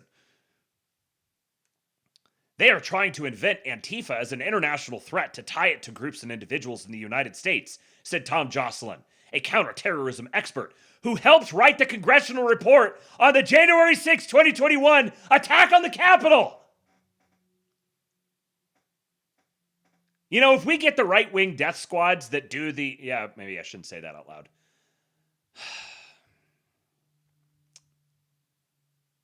It suggests the administration is further down the path of twisting the counterterrorism machinery of the U.S. government to going after domestic political opponents than people realize. What's that? Our enemies are suggesting that the administration is twisting the counterterrorism machinery of the U.S. government into going after domestic political opponents? Jay Kirk, over on Rumble, again, with a $20 tip, he says, snap, crackle, plop, no more Rice Crispness, and fuck the left. So true, Jay Kirk. That's $120 from the guy this morning. You, sir, are a patriot. I like you. Let's keep you around. I'll add $20 to the tip goal here in just a moment. We're at $199.76.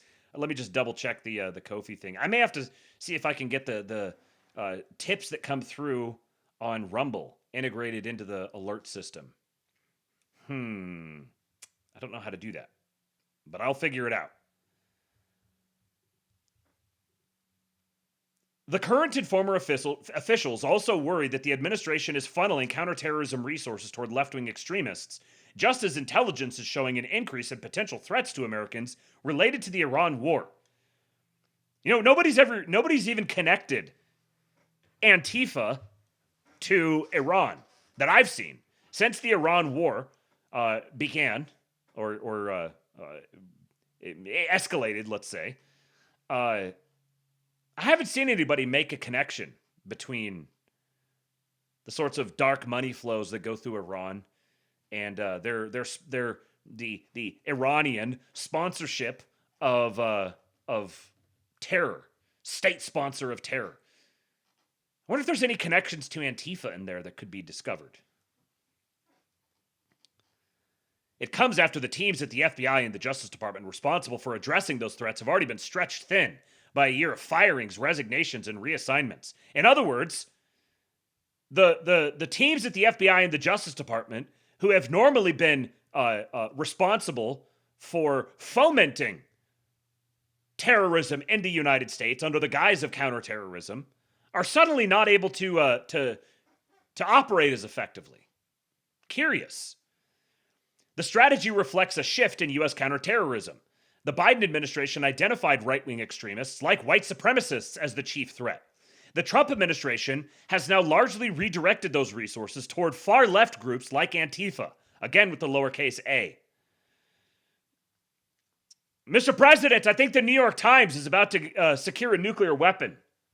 We need to address this matter urgently. Over the past decade, right-wing extremists have killed 112 people across 152 terrorist attacks in the United States. According to an analysis by the Center for Strategic and International Studies, a bipartisan research institution. Over the same period, left-wing extremists killed 13 people over 35 attacks, according to the analysis, while jihadist attacks left 82 dead. I mean, maybe we could acknowledge now that they're actually talking about, even if it's just in passing, they're actually talking about radical Islamic terror attacks. Yeah. These are the sorts of things that you don't even have to get into the methodology that was used in the analysis by the bipartisan research institution to know that these statistics are bullshit. Christopher A. Wray, the FBI director appointed by Mr. Trump, testified to Congress during the Biden administration that the top domestic terrorism threat facing the nation came from racially or ethnically motivated extremists, particularly white supremacists. Well, yes, they are racially and ethnically motivated extremists. Yes, that's so true, Mr. Wray. He noted that anti-government extremists from both the right and the left were also a significant threat. The State Department said in a statement that it was working with international partners to counter, quote, Antifa-aligned terrorism, including by targeting the funding and travel of violent leftist groups. The State Department has offered a $10 million reward for information that helps disrupt such groups' finances. That's a fucking big reward. $10 million for information that helps disrupt the finances for international partners funding the travel of violent leftist groups. I would say Data Republican deserves that reward. The department said many European nations shared its concerns, though it did not name the countries. Mr. Gorka, a firebrand conservative commentator, has been coordinating the new push with Thomas G. Denano, the Undersecretary for State for Arms Control and International Security. We got another WAP. That's got to be what Denano is, right? Another Italian. Look at my Italian American. The Undersecretary of State for Arms Control and International Security. That's a badass name. At a counterterrorism meeting in Budapest in December, Mr. Denano expounded on his belief that Antifa is a terrorist group. Antifa is a false prophet that embraces intimidation, censorship, and ultimately violence. Antifa is fascism, he said. Well, I'll allow it. We have learned from our decades-long struggles with Al-Qaeda and ISIS that we must stop threats from this destructive cancer Just before it testing if it's metastasizes. working now. Dave, it worked! It is working now. I don't know. Did you do something different? Please, give me the intel. I need to know. It still has you coming through as Planet Retard, so I don't know if you did something different, but it did work. He applauded Hungary for pushing the European Union to designate Antifa as a terrorist organization. Many Trump administration officials see Hungary and Viktor Orban, its prime minister, as a cornerstone of a transnational hard-right movement against liberal values. Many Trump administration officials see Hungary and Viktor Orban, its prime minister, as a cornerstone of a transnational hard-right movement against liberal values. Mr. Gorka also has family roots in Hungary and ties to hard-right groups there. This is like peak male performance right here in this picture. I wonder if someone said something about him looking like this and being named Victor Orbman. I wonder if he ponders the orb at night. In a text message, Mr. Gorka said the reporting in this article was wrong, but did not respond to an email that laid out the findings. Mr. Denano did not respond to requests for comment. The State Department referred to his public remarks. Trump appointees have added Antifa to a list. This fucking lowercase a is pissing me off. Trump appointees have added Antifa to a list of targets laid out in the National Intelligence Priorities Framework, a classified document that the Office of the Director of National Intelligence and other agencies use to determine where to focus their resources and attention, according to a current U.S. official and a former one. Antifa has never before appeared on the list, which has included established terrorist organizations like Al-Qaeda and the Islamic State. You know that they have to go out of their way to do this intentionally. This is a conscious choice. Because even here, they're talking about a list of targets. So they're referencing a title that is included on that list. So they could have even done, quote, Antifa. In September, Mr. Trump signed an executive order labeling Antifa a domestic terrorist organization, even though there is no such a designation in federal law. And in reality, Antifa is not a single organization. It is a broad movement of loosely affiliated groups that identify with the anti-fascist label, and it lacks clear membership or hierarchy. Just straight up false. Literally just pure lying. Puck and Reuters earlier reported on some of the administration's recent moves against Antifa. They have official social media accounts, they have dues paying members, they have logos, they have banners, they organize together. Like, this article is like giving aid and comfort to a terrorist organization. For months, Mr. Gorka has led a regular counterterrorism meeting with dozens of officials from U.S. security agencies. In those meetings, he has pushed for more attention on Antifa, as well as other groups like transgender activists and undocumented migrants. You know, I've always seen Sebastian Gorka. Sebastian Borka. I've always seen Gorka as a lol cow. But you know what? If our lol cows are convening counterterrorism meetings and directing U.S. security agencies to investigate Antifa, transgender activists, and undocumented migrants, then I'll take it.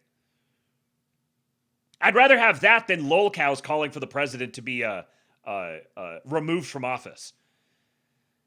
Participants were frequently frustrated that the focus on left-wing groups was distracting from more pressing threats, such as ones tied to Iran and the Islamic State, according to 2 officials who have attended. In an effort to attract support, the State Department is seeking to host a May workshop for foreign law enforcement officials in The Hague to teach them about the dangers of far-left groups and how to counter them, according to an internal State Department document, a current official and a former official. So there will be a May workshop in The Hague where the State Department is going to pressure foreign law enforcement officials into combating far-left groups. Planned invitees include officials from Canada, Britain, Germany, France, Italy, Hungary, Brazil, Mexico, Argentina, India, and Indonesia, according to the document. So far, U.S. officials have received less interest than they had hoped for, the 2 officials said. Keep this in mind when we talk about NATO here in a minute. The State Department is also planning a summit on the topic in Washington in July for foreign government officials, right around the 250th. The proposed gatherings resemble an earlier program known as the Counterterrorism Law Enforcement Forum, which brought together international investigators largely to discuss the threat of right-wing extremists, said Ian Moss, a State Department counterterrorism official under President Joseph R. Biden Jr. The Trump administration shut down that program, but now appears to be trying to revive it and aim it at the far left, but without much justification, he said. So, under the Biden administration, the State Department was convening a counterterrorism law enforcement forum to discuss the threat of right-wing extremists. And the Trump administration is like, Uno reverse.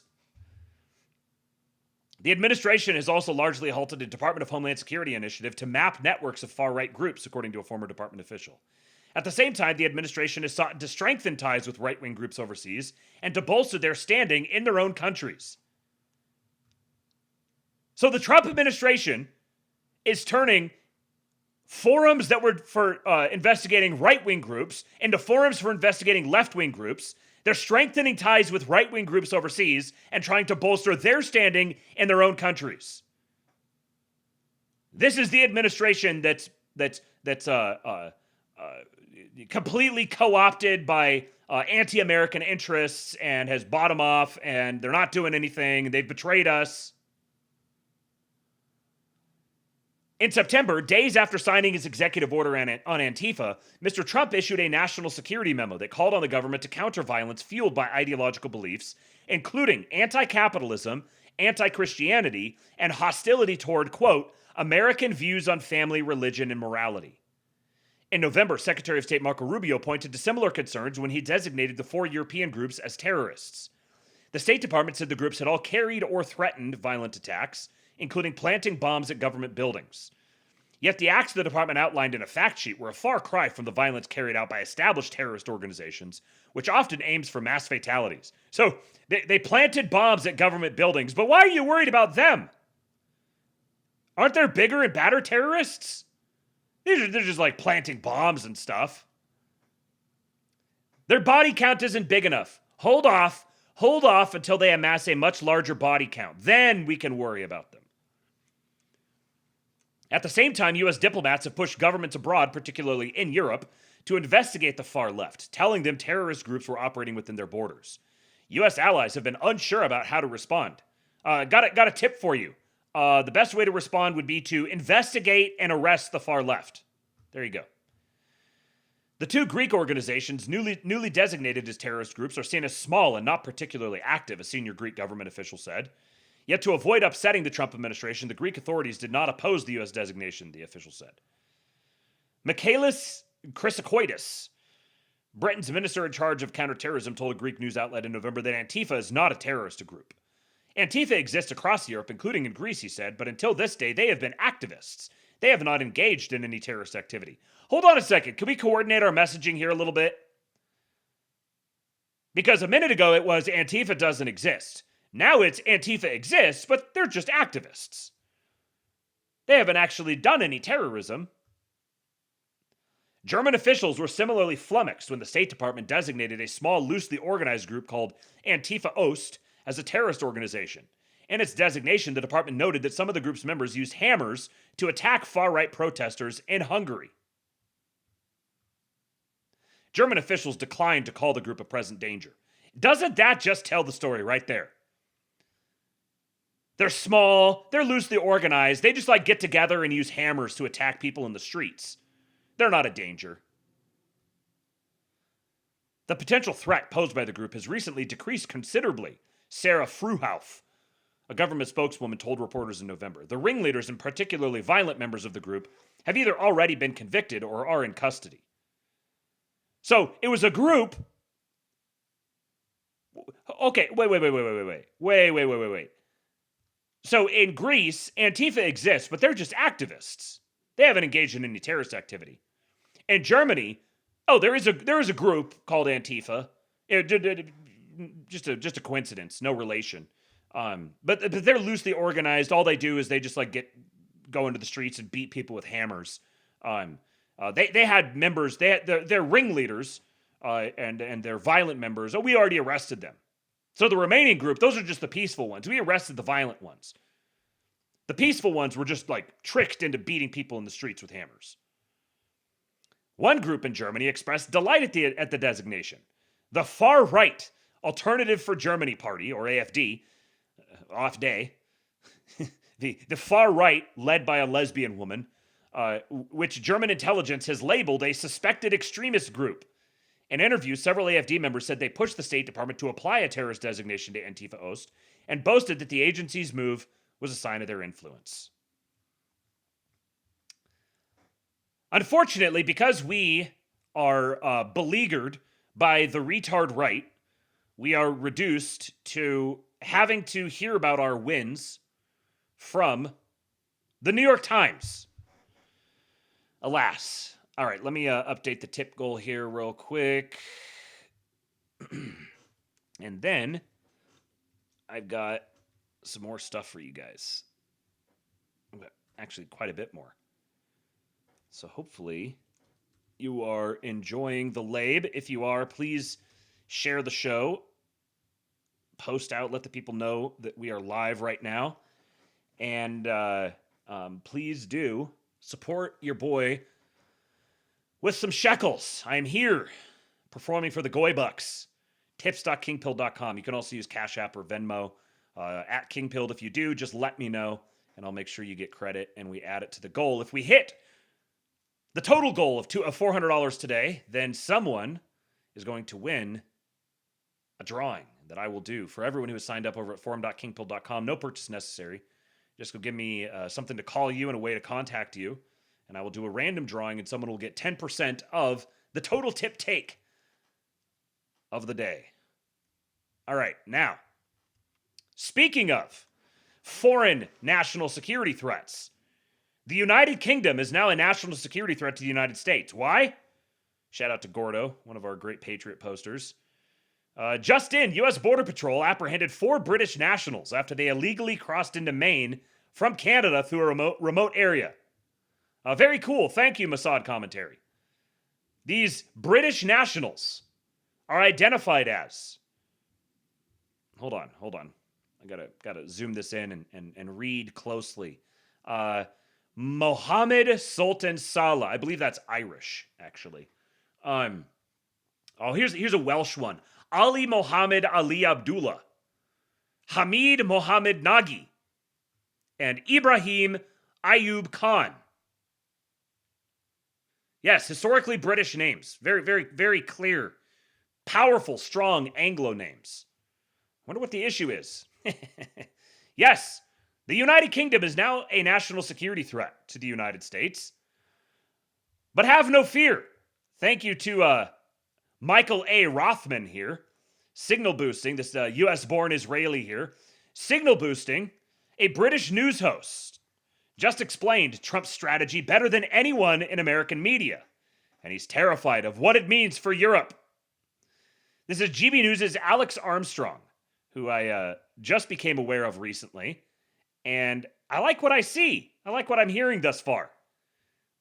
Check out this monologue that he gave. It turns out that there are still some good ones there. Here's the truth about this war that nobody wants to tell you. It isn't about toppling Iran's regime before you ask. It's about reshaping the global world order. And I think that's happening right now. I want to tell you how... What? Reshaping the global world order? No. I thought this was about kowtowing to Israel. There is no plan. There is no other justification. Just doing whatever Bibi Netanyahu says. how Britain is staring down the barrel of a dark age we haven't seen for over 1,000 years. This all comes, of course, as President Trump says Tuesday will be Power Plant Day and Bridge Day, all wrapped up in one in Iran if the key shipping lane in the Strait of Hormuz is not reopened. And of course, lots of expletives there we have blurred out for you. Expletives! But this is bigger than a headline or a Truth Social post in this war, and the evidence is not actually being kept from us. We're just blind to seeing it because nobody's talking about it. America has made no secret of its new doctrine. It is stepping back from being the world's police and repositioning itself as a powerful, self-reliant fortress. That is why President Trump has drawn a new strategic map from Greenland to the Gulf of America to the Panama Canal and its surrounding countries. At the Department of War, we call this strategic map the Greater North America. Greater North America from the Department of War. Thank you, Department of War. Very cool. I like the sound of that, Greater North America. Interesting stuff, isn't it? So what does America actually gain from this war before we get onto the Greater North America? Well, let's look at a map here, shall we?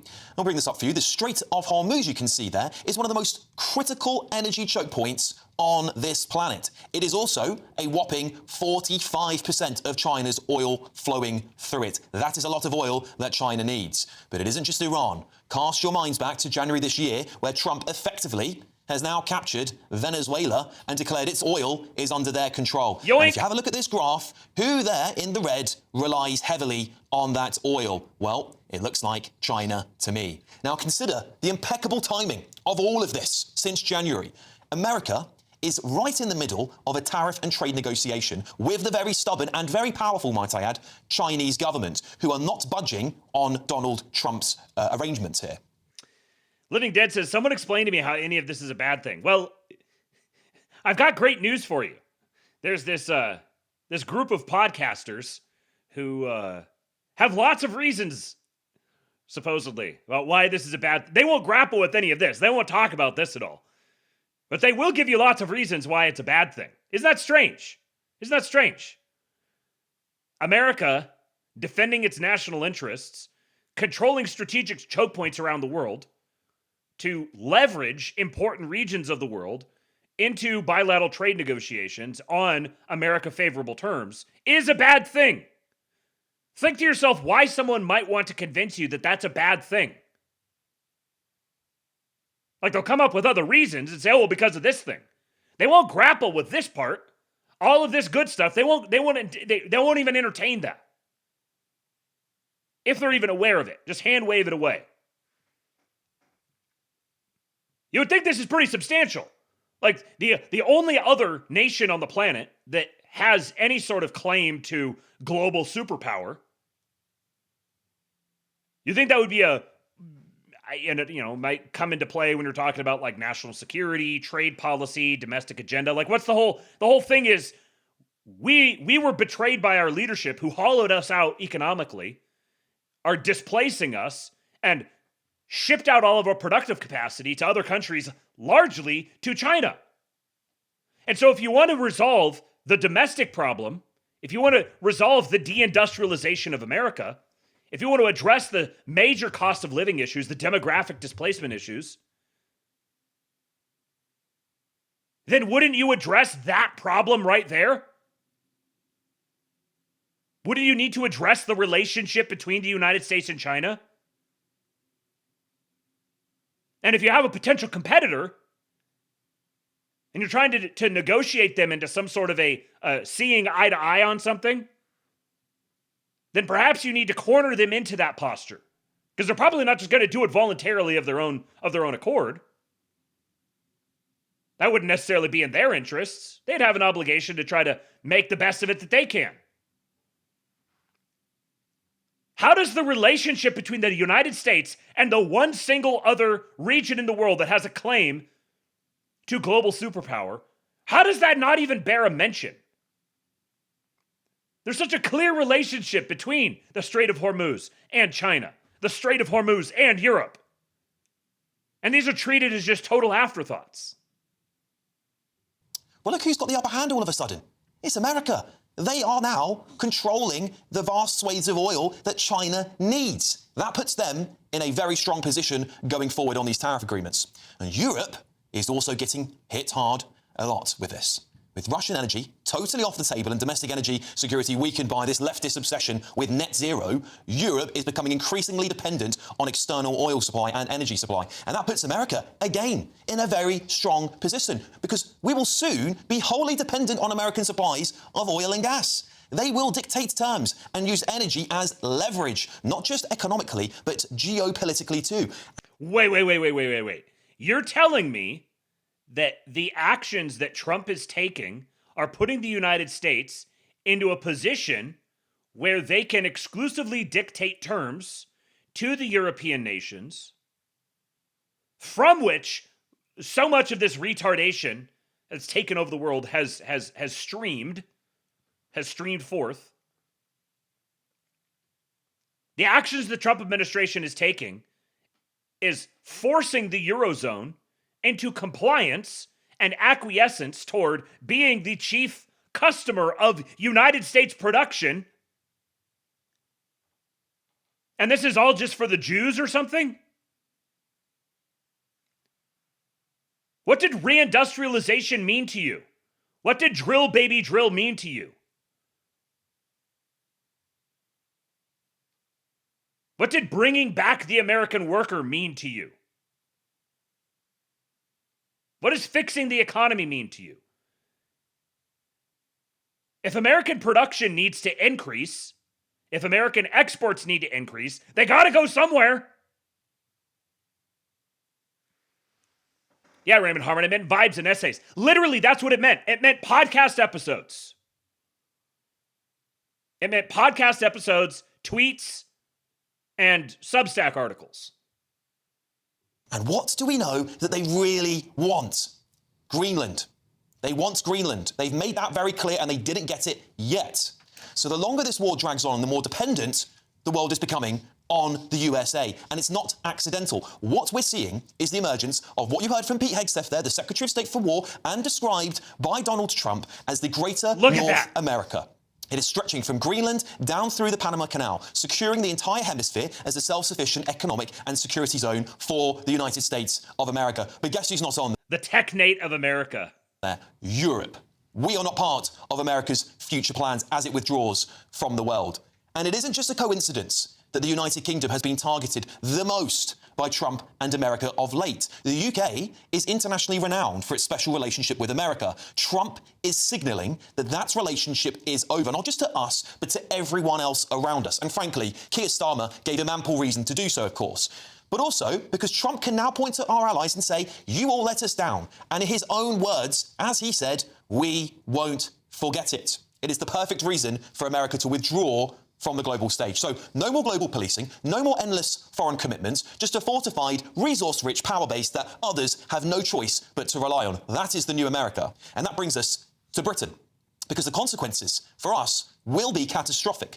Right now, we are dangerously exposed. We have no energy security. We import around 60% of our food. We have no major industry. Our military is decimated, as we're hearing time and time again. And politically, we are deeply fractured now. Even culturally, we are crumbling at the seams, dominated by global political issues like Gaza, climate fanaticism, and movements like BLM that, frankly, have nothing to do with the state of play in Britain. The things that once united us, our faith and our national identity, are now pulling us apart due to years of left-wing globalism. Unless we act quickly and decisively, Britain risks entering a dark age as America retreats, one that we haven't seen for over 1,000 years. Now, I just realized something. This map right here. I've seen this before.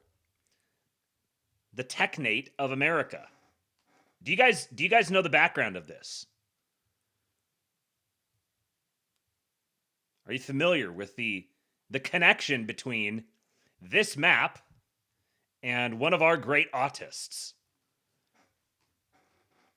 Joshua Norman Haldeman was an American-born Canadian-South African chiropractor, aviator, and politician. He became involved in Canadian politics, backing the technocracy movement, before moving to South Africa in 1950. Over the course of decades, Haldeman repeatedly expressed racist, anti-Semitic, and anti-democratic views. In South Africa, he was a supporter of apartheid and promoted a number of conspiracy theories. a pilot since 1948. He died in a plane crash in 1974.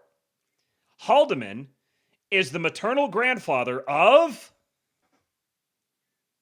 Elon Musk.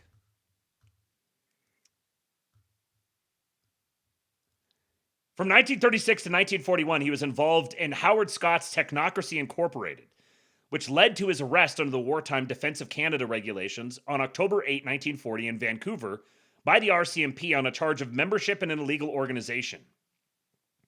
Technocracy Incorporated had been banned in Canada following the start of World War II, since the organization was deemed subversive to the war effort. He was returned to Regina and released on $8,000 bail. At trial, he was fined $200 for his role writing, publishing, or circulating a document titled Statement of Patriotism by Those Who Were Technocrats, which the court deemed likely to cause, quote, disaffection to His Majesty. In 1941, he resigned from that group and after 2 years attempted to form his own political party, publishing a newsletter titled Total War and Defense. As an avowed anti-communist, Haldeman objected to Technocracy Incorporated's declaration of support for the Soviet Union following the German invasion of the Soviet Union in 1941. Haldeman's son-in-law, Errol Musk, claimed in 2024 that Haldeman sympathized with Nazi Germany during World War II. In 1943, he joined the Social Credit Party of Canada and served as the Social Credit Party of Saskatchewan's leader, but failed to be elected in the constituency of Yorkton in the 1948 Saskatchewan general election. During that time, Haldeman formally made statements discouraging the publicizing of the prevalent anti-Semitism in the party.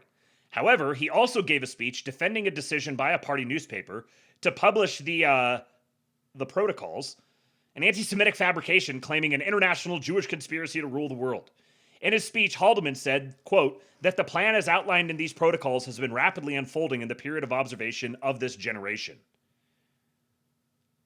He immigrated in 1950 with his family to South Africa and settled in the capital Pretoria, where he opened a chiropractic clinic. He was the secretary of the South African Chiropractors Association from 1952 to 1959, after which he was its president until 1969. His move to South Africa was motivated by support for apartheid, and he was a supporter of the ruling National Party of South Africa. Errol Musk said of his wife's family, quote, they were very fanatical in favor of apartheid. May's parents came to South Africa from Canada because they sympathized with the Afrikaner government. May Musk, the Elon's mother that he talks about, she was the daughter of this guy. Haldeman told Afrikaner nationalist Die Transvaaler, an extremist newspaper that was described as a tool of the Nazis in South Africa by a South African judge, quote, instead of the government's attitude keeping me out of South Africa, it had precisely the opposite effect. It encouraged me to come and settle here. In 1951, he wrote an article about South Africa for the Saskatchewan newspaper, the Regina Leader-Post, defending apartheid and writing of black South Africans, quote, the natives are very primitive and must not be taken seriously. Some are quite clever in a routine job, but the best of them cannot assume responsibility and will abuse authority. The present government of South Africa knows how to handle the native question.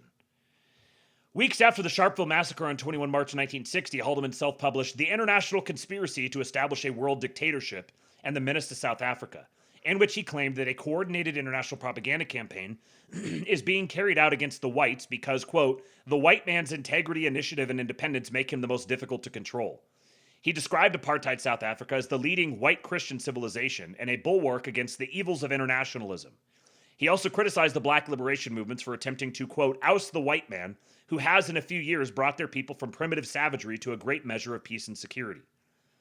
Later, Haldeman self-published a second book alleging international conspiracies, The International Conspiracy in Health, targeted fluoridation, vaccinations, and health insurance. While Haldeman opposed the state mandating systems for the white population, for the black population, he wrote that, quote, the state has the right to do for them what it thinks is best, the same rights as the parents have for their children. That was, once again, Elon Musk's maternal grandfather and a member of the technocracy movement in Canada, from which this map was derived. It's a very interesting rabbit hole that maybe I'll go down that rabbit hole another time on a show. But I thought when I saw Tech Native America, I was like, hold on a second, I know what that's from. So this is the guy I just played the video of, Alex Armstrong. He said, there is a plan for this war, and it's working out exactly as America wants it to. Trump's post tonight is yet more proof of it. The post he was referring to was the NATO wasn't there when we needed them, and they won't be there if we need them again. Remember Greenland, that big, poorly run piece of ice. The prevailing narrative is that America doesn't know what it's doing. That argument is BS. This isn't about Iran. America is resetting the global order and moving forward quickly with the Greater North America Plan. It's the end of globalism as we know it. First, the Middle East. Iran is now choking the strait, tolls and threats, causing Middle Eastern oil to become less desirable. It's not a reliable source. Ramifications of the war will continue for years. Iran has attacked other Middle Eastern powers, now all on edge and openly aggressive. Iran weakened enough it can't get nukes, but not enough it can't cause serious problems. Continued chaos in the strait for the foreseeable. Bad for oil business in the Middle East. See oil leaders meeting Trump. Great for American oil. Number 2, Europe. As energy crisis hits, Europe becomes more reliant on American oil and gas due to above.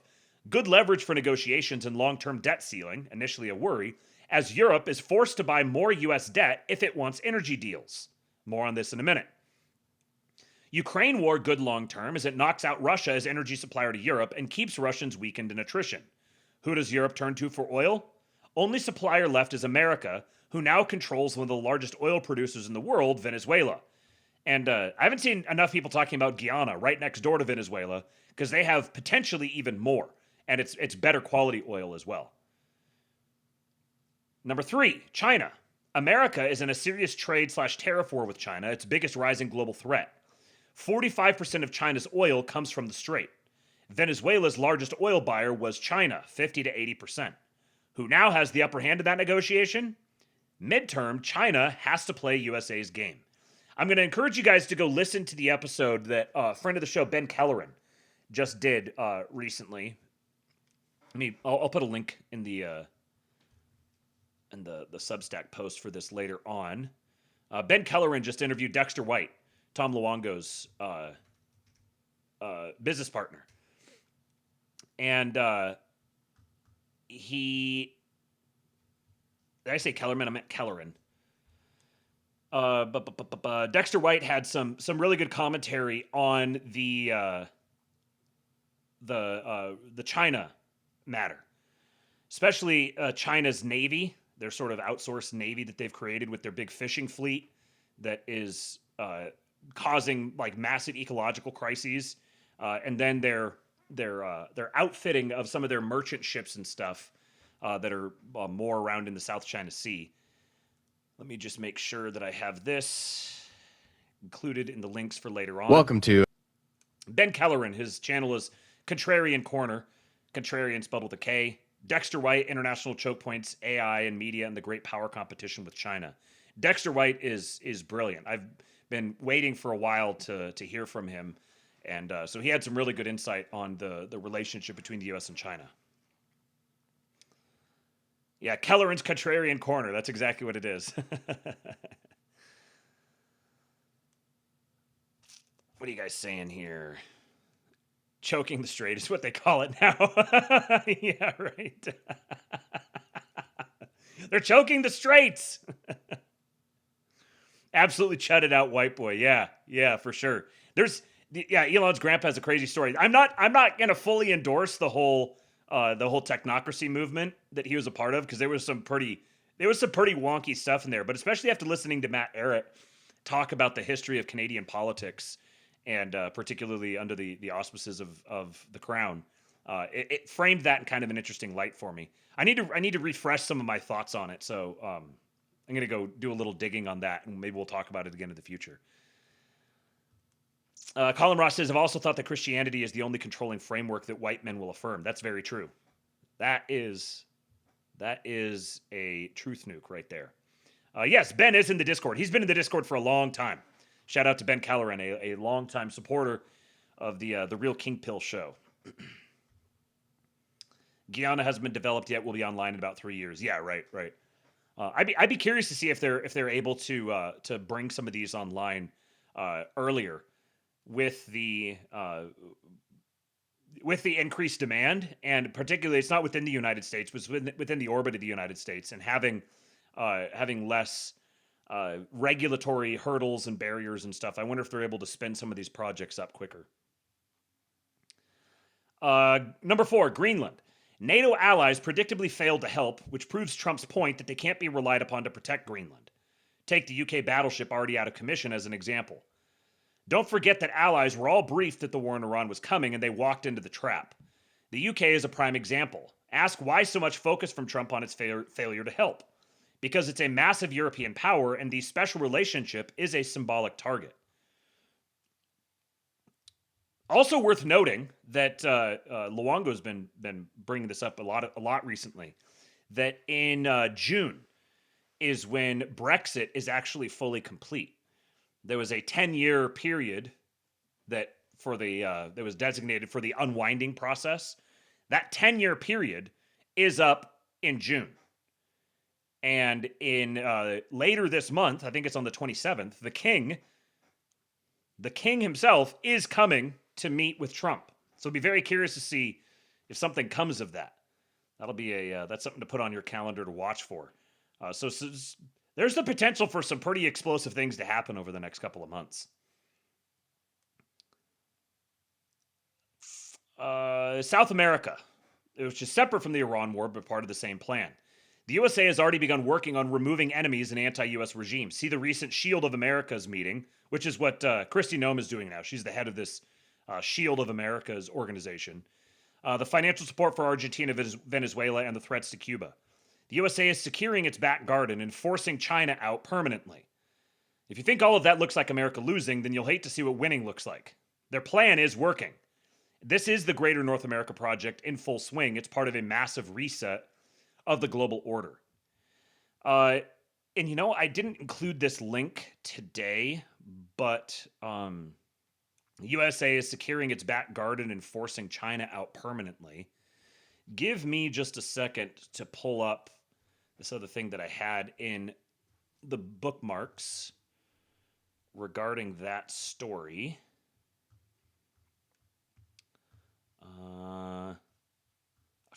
I've got so much stuff in the bookmarks right now.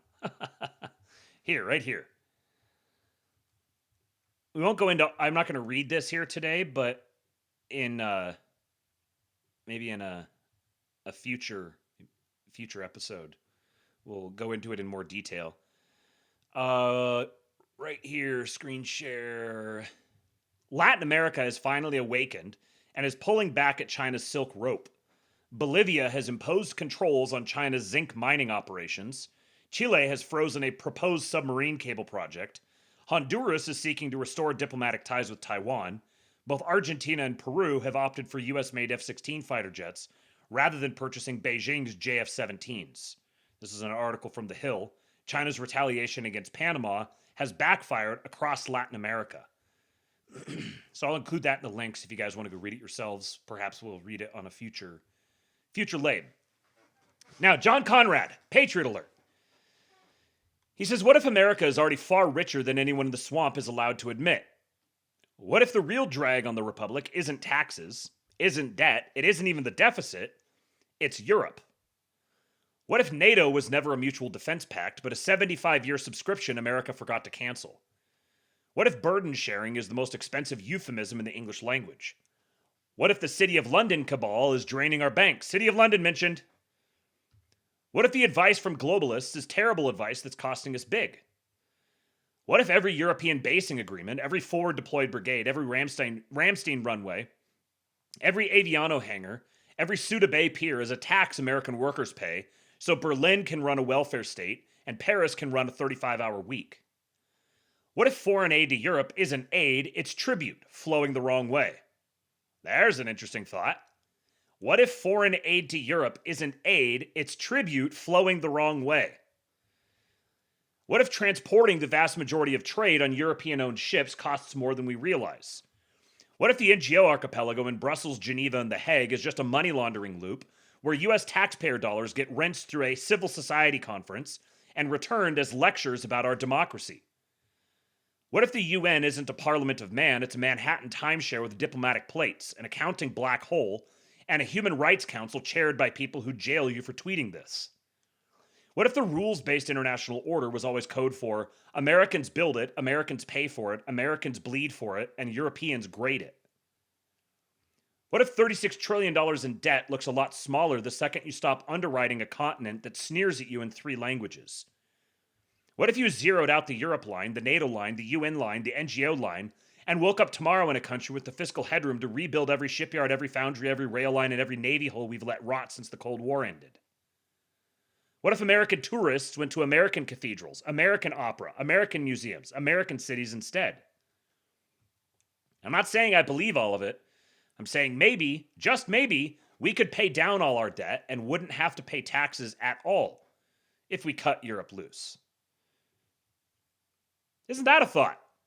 Mark Rutte, the Secretary General of NATO, who is now notorious for having referred to Trump as daddy. He was asked about it, and his answer here is pretty entertaining. And second of all, do you still consider him daddy after yesterday? Well, on the daddy thing, this is a language problem. What happens is the following. I have to explain to you, because it follows me a little bit. I can assure you. No, we had a sort of pre-summit meeting, the president and I, in June in The Hague. And he had been very angry that day with Iran and with Israel. This was in June last year. And in Dutch, you would say, hey, the translation of your father is daddy. And I said, hey, yeah, sometimes daddy has to be angry. So I was not calling him my daddy, but saying, yes, but of course, daddy has also a special connotation. And I now have to live with this the rest of my life. And I own it, and the president owns it, because he brought out T-shirts, he made a movie, Daddy is Home, and he returned to the United States. This was so funny. And this is why I like him so much. But, hey, yeah. I like him so much for mogging me and ensuring that this story follows me for the rest of my life. You make mistakes. And this is when you are not a native speaker. Sorry for that. I guess I have to commend him for the stiff upper lip approach. Straight Buster says, Europe is not a continent. They're a museum on a peninsula. So true. So true, Patriot. All right, I promised this yesterday. Dr. J Strategy, James E. Thorne, has his investor white paper that he's written. He says, in my latest market insights, I counter the growing consensus narrative that King Dollar is dead and the petrodollar is broken. Far from signaling the end of U.S. monetary hegemony, the Iran conflict and recent moves in Venezuela are consolidating an America's-centric energy bloc under U.S. strategic control. As the Western Hemisphere tightens its grip on secure price-setting marginal barrels, crude trade, contracts, and hedging are being drawn back into dollar-centric markets. Contrary to consensus, the war has not dismantled the petrodollar system. It has re-anchored it in American energy dominance, reinforcing rather than eroding the dollar's role at the center of global finance. At the same time, China is progressively losing access to the very cheap, heavily discounted oil that underpinned its hedged energy and geopolitical strategy, further tilting the energy currency balance back toward the United States. April Market Insights. Bretton Woods 2.0, The New Great Game, and Trump. Here begins the great game.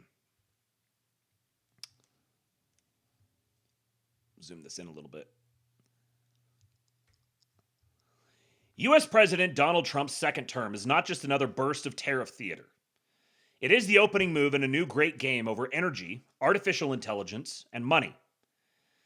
By neutralizing Iran and Venezuela, squeezing Cuba, binding Canada, and courting Russia, Washington is trying to re-anchor oil in U.S. dollars and push BRICS monetary ambitions to the margins.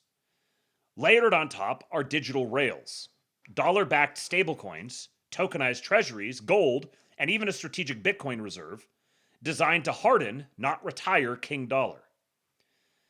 If it works, Bretton Woods 2.0 will arrive not as a conference, but as the unannounced sequel to a crisis-ridden decade, with the U.S. once again writing the rules.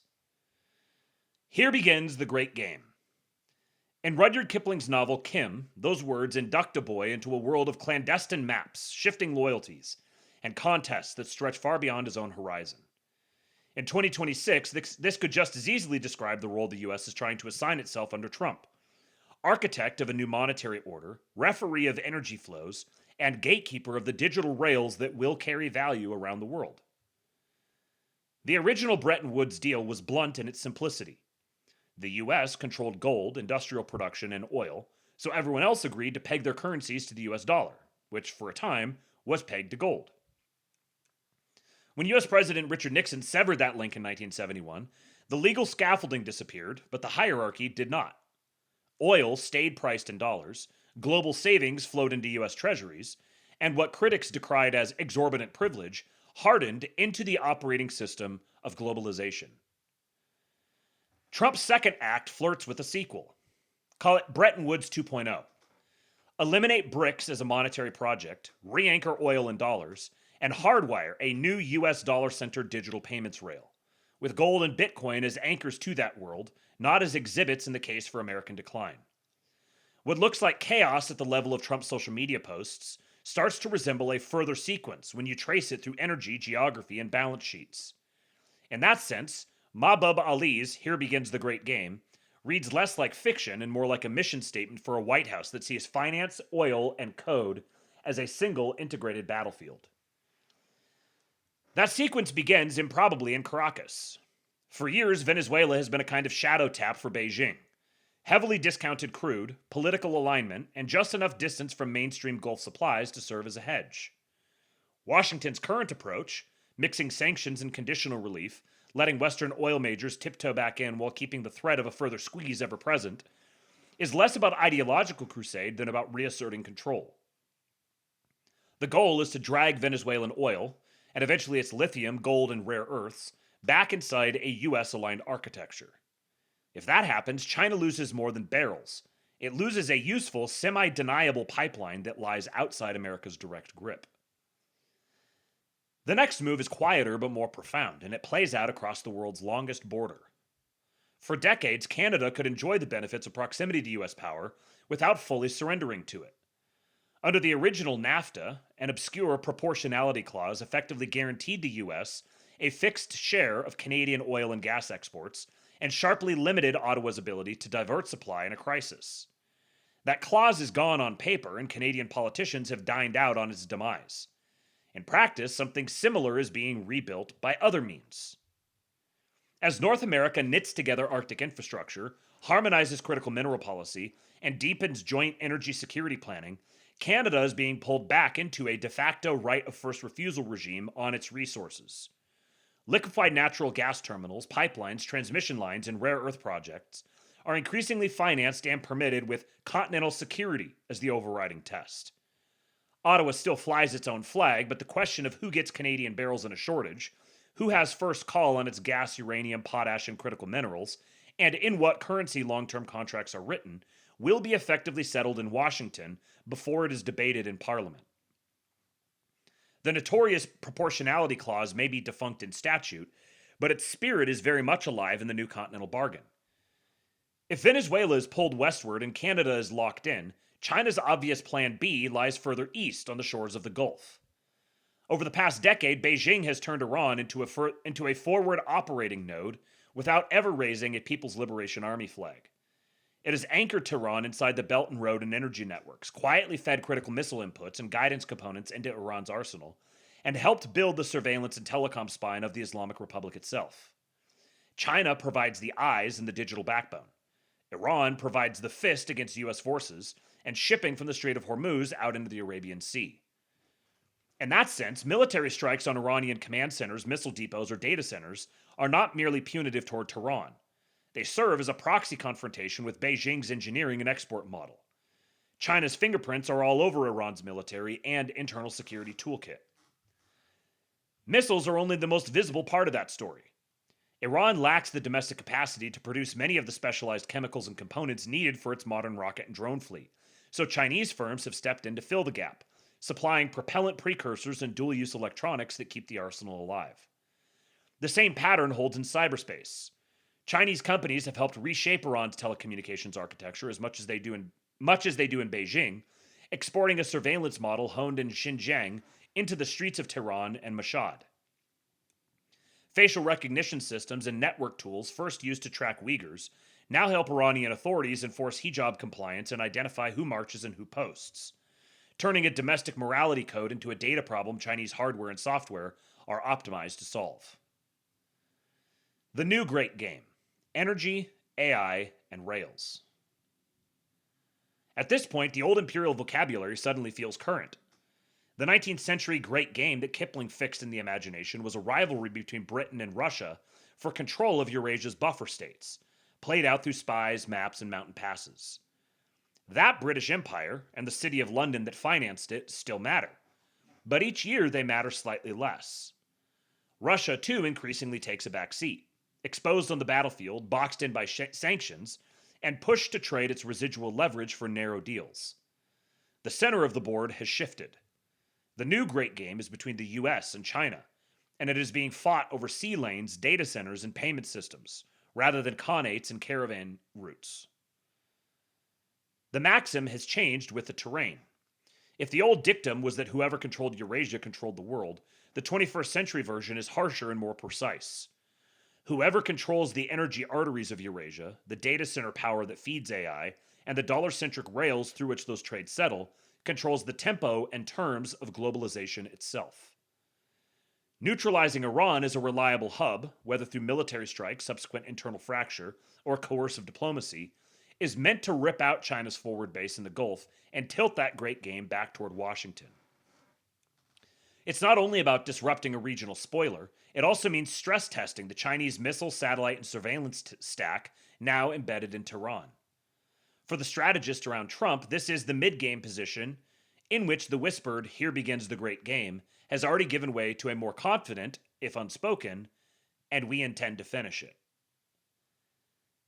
The most heretical part of this imagined strategy sits further north. Russia, for now, is a central partner in BRICS rhetoric and a major supplier to both Europe and Asia. It is also war-drained, sanctioned, and reliant on a narrow set of commodity exports. At some point, Moscow will want an exit ramp that preserves the regime but restores access to capital and technology.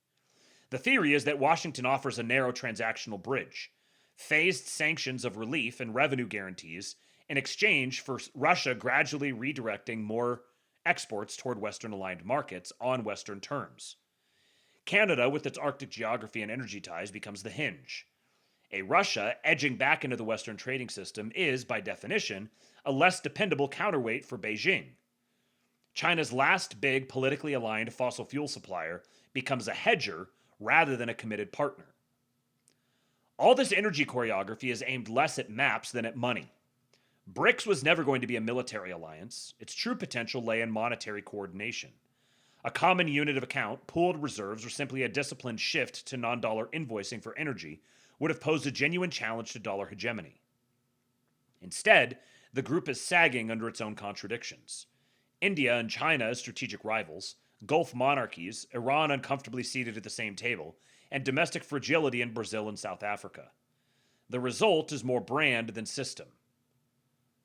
Trump's swaggering declaration that BRICS is dead is not just theater. The goal is to make sure that the bloc never matures from slogans into architecture.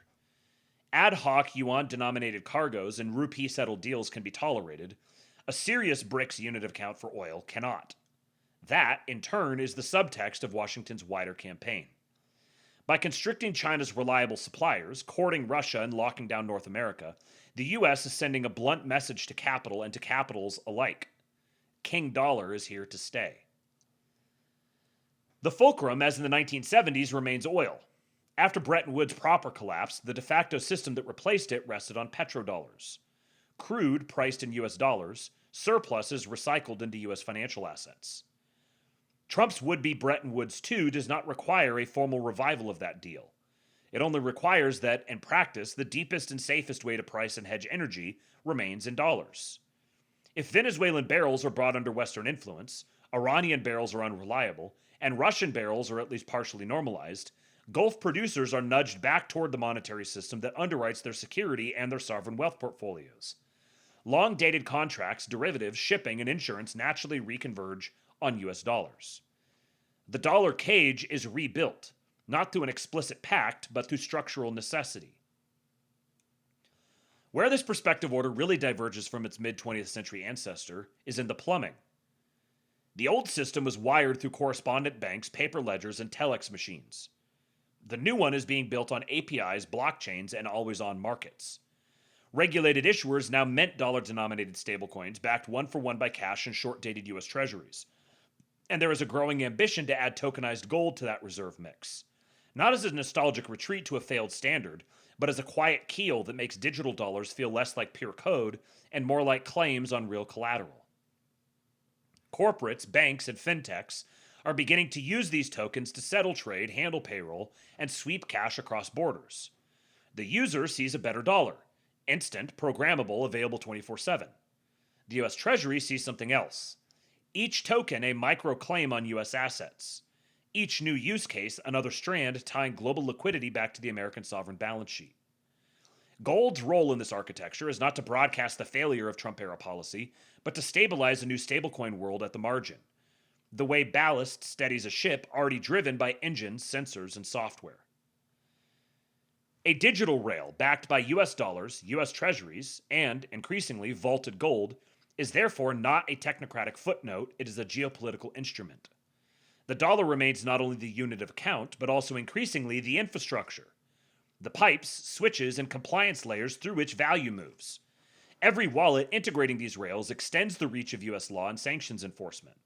Every foreign institution that opts in is, in effect, voting for continued dependence on US paper, lightly buttressed by old world metal. This is why I think it's useful to talk not just about the dollar, but about the dollar system. He says the dollar remains not only the unit of account, but it's also the infrastructure, the entire dollar system altogether.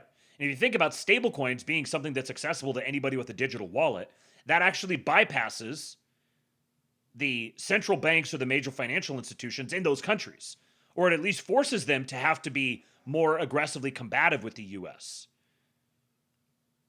You think about some like merchant in Ghana or something like that, who can accept payment for goods with a US dollar stablecoin, those dollars are getting to him directly. As long as he's got a cell phone and access to a digital wallet, they're not having to be funneled through and constrained, and there isn't this valve that is the central bank constricting and manipulating the flows of dollars into the country. It actually gives literally any person on the planet who has access to a phone and a digital wallet the ability to invest in America, so to speak, because each dollar-backed stablecoin is like a micro-claim on US assets. Then there is Bitcoin, the former protest asset that the system can no longer ignore. For a decade, it has served as a bet against central banks, a digital gold for those who distrust fiat. In a world of energy shocks, fiscal spillage, and political risk, Bitcoin can grow from countercultural instrument into systemically meaningful collateral. The Bretton Woods 2.0 script imagines Washington leaning into that reality rather than fighting it. After a crisis-driven price surge, a U.S. administration announces a strategic Bitcoin reserve, funded not by taxpayers but by seized adversary assets, windfall levies, and structured deals with miners and custodians. Here again, gold's presence is interpretive rather than accusatory. Gold stays on the books as the legacy anchor. Bitcoin becomes the forward-looking signal that America has absorbed some of its critics' hard money lessons, and dollar stablecoins backed by treasuries and seasoned with a touch of bullion become the everyday rails. Together, they form a layered assurance structure. Metal in vaults, code on chains, paper at the core. King Dollar at the center of the new great game. This is where personnel matters. With a seasoned market operator like U.S. Treasury Secretary Scott Bessent helping shape policy, the architecture of the new system starts to look less like a politician's doodle and more like a macro trader's term sheet. Flows, incentives, and balance sheets wired deliberately to keep global savings trapped in U.S. instruments, sweetened by harder collateral and superior rails. Strip away the personalities and the pattern is unmistakable. The British Empire and the City of London, which once sat at the center of the financial universe, continue their long, graceful decline. Russia, for all its nuclear weapons and propaganda, is pushed toward the wings. The new great game is a dyad. The US and China maneuvering for advantage across regions, technologies, and financial architectures. And the events of this year, from energy realignments to stablecoin legislation and open confrontation with Chinese technology and Iran, suggest that at the center of that contest sits the same protagonist that anchored the first Bretton Woods, the dollar. If this project succeeds even partially, the shift will not just be institutional and geopolitical, it will be profoundly psychological. A world that watches the US run the economy hot, grow out of a debt scare, retool its industrial base with productive capital, lead in digital assets and AI, and reassert de facto control over global energy markets will not seem like a fluke. It will seem a doctrine. Trump's peace through strength approach, overwhelming energy capacity, visible military superiority, and financial rails no rival can match, would then be sold as the strategy that delivered a peace dividend. Fewer live conflicts, more deterrence, and oil geopolitics turned on its head as producers and consumers alike priced security into dollar contracts rather than into hedges against American retreat. Trump and his team would be recast from wreckers of the old order into authors of a new one. The story almost writes itself. We refused austerity, we rejected managed decline, and we used tariffs, deregulation, energy production, and digital innovation to reignite growth and restore American leverage. If King Dollar emerges from this period harder, more digital, and more central than before, the conclusion many investors and voters will draw is simple. The Trump formula worked. That narrative power matters. It would make it easier to sell a strategy of running the economy hot as a deliberate choice rather than a policy error. To present high nominal growth as the path out of the debt crisis, and to justify further rounds of pro-growth, pro-capital formation policy. A United States that is visibly leading in AI infrastructure, setting the rules of the global digital asset game, and shaping energy flows from the Arctic to the Gulf would be able to say, with some plausibility, that all of it was in service of a single goal: the reestablishment of King Dollar at the center of the system. So what should investors do? For investors, it's important to see past the temporary Iran-linked disruptions in markets. The real question is how to position if this version of events becomes the organizing story of the late 2020s. The first implication is to take the durability of the dollar seriously. A successful Trump-Bretton Woods 2.0 would reinforce, not weaken, the case for holding U.S. assets as the core of global portfolios. That argues for maintaining a structural overweight to high-quality U.S. equities and credit, and for treating short-duration treasuries and T-bill funds as central collateral rather than optional ballast. The second is to lean into the real economy winners of a run-it-hot and retool strategy. If Washington is determined to grow out of its debt problem and rebuild productive capacity, then upstream and midstream energy, grid, and data center infrastructure, advanced manufacturing, critical mineral supply chains, and AI-enabling hardware all sit on the right side of policy.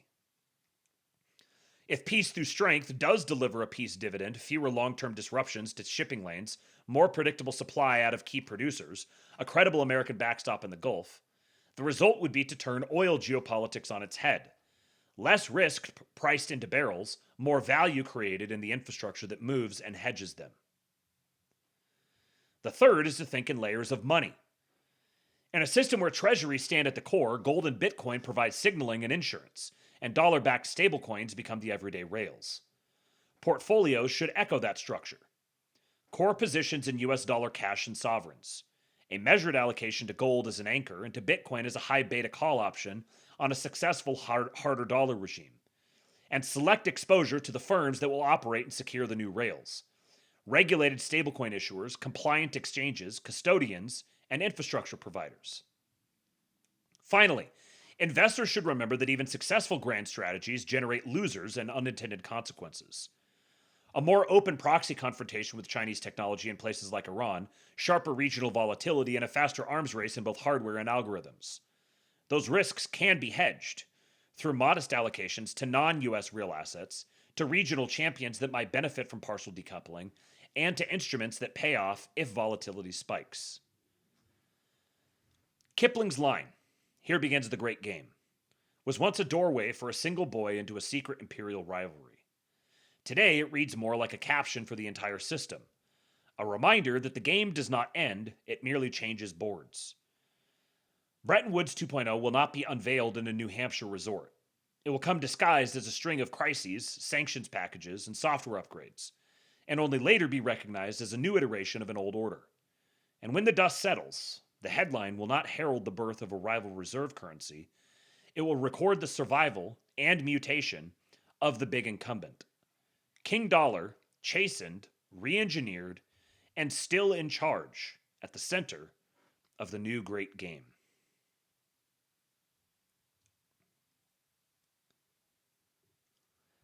Bobby Thy Blast says, I feel like this is the stuff that will have the most impact, but I'm too retarded to explain it or really understand it.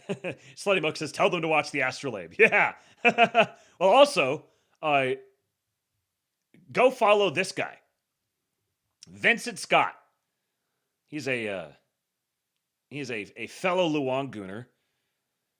His Twitter handle is Vincent SCO 72192. He's a great follow. Very he's the right kind of schizo.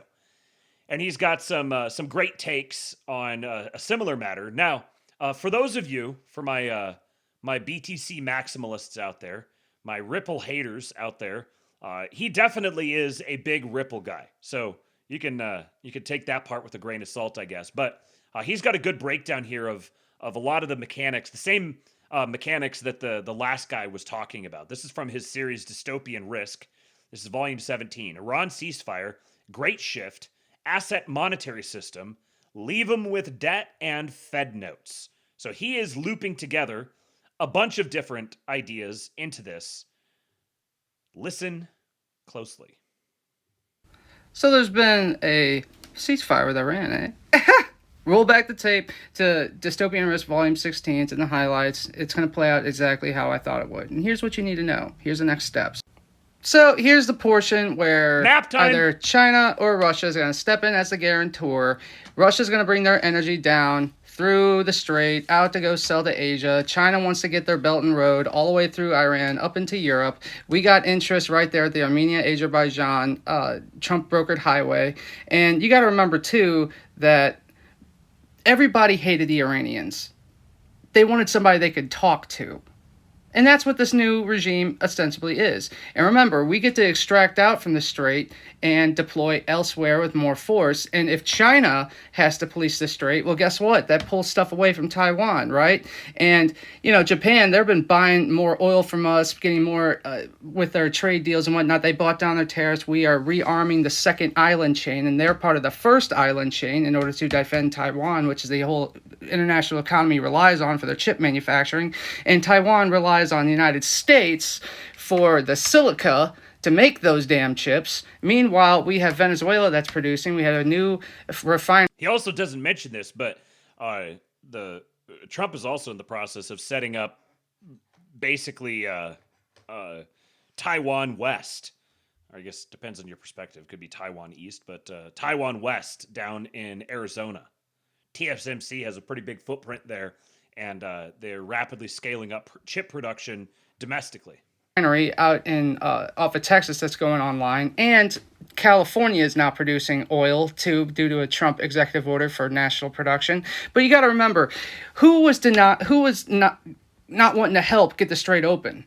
That was EU and the UK. And remember, these people, they get all their oil from there, but yet they're one of the buyers of all of our debt, which doesn't make any sense if you think about it. Unless they're trying to use their holdings of U.S. equities as a leverage attack. So what does Trump do to mitigate that? He makes the EU crawl to us for energy and weapons. Meanwhile, Putin is keeping them pinned in Ukraine just so they don't dump their equities before we're prepared for it, before the new system's up and running. Which, by the way, the broader scope of what is all going on in the world is called the Great Shift. Now, you'll have to forgive, he has the video turned sideways here, and I couldn't come up with a way to rotate it and keep the video on the screen. So I'm going to play this one. I'm going to let it go because he's got some stuff he includes in this, and I'm going to play one more video from him where he covers some of the same ground, but he goes through this kind of fast, so it'll be worth hearing twice. And on that one, he has the video turned the right way so you can actually see it. Imagine the United States as a plate that's spinning on the axis of debt. This analogy is really good. The plate is spinning on an axis of debt. It has to go to an axis of productivity. But you have to keep the plate spinning the whole time. And we want to spin on the axis of productivity. The plate must keep spinning. If it ever stops, massive amounts of collateral damage will ensue. But how do you do this shift from spinning on the axis of debt to the axis of productivity? Well, first, You must understand what makes up an economy in the first place. You have your inputs, throughputs, and outputs. What's your input? That's your raw materials. What's your throughputs? That's your businesses. What's your output? Well, that's what you're going to sell, right? And it all occurs with units, means, and method. So all of that activity occurs with units. And right now we use Fed notes. Under the new system, we're going to use issuers. And the means, the current means, is through, Forex, whatnot. And the new will be digital assets for how we're moving that value. And the method currently is under SWIFT, but future, it will be under DLT. Now, there's tremendous differences between how those two different systems operate. DLT just stands for digital ledger technology, I believe. Let me double check that. Distributed ledger technology. Distributed ledger technology.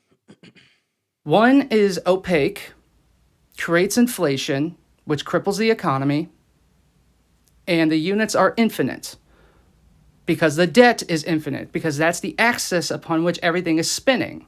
So in order for the great shift to occur, you first have to get your economy moving. So what has Trump done?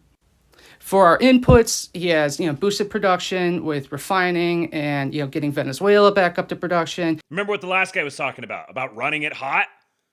In order to facilitate this sort of shift from the debt axis plate spinning to the productivity axis plate spinning, you got to get your productivity ramped up. You got to run it hot, which has downstream effects that are it's a risky game to play, because you have to sequence your operations well enough that you minimize the inflation effects and the explosive the what would you call it? It's like instead of the risk factors being constraining, compressing, stifling, stiffening, you're getting explosion.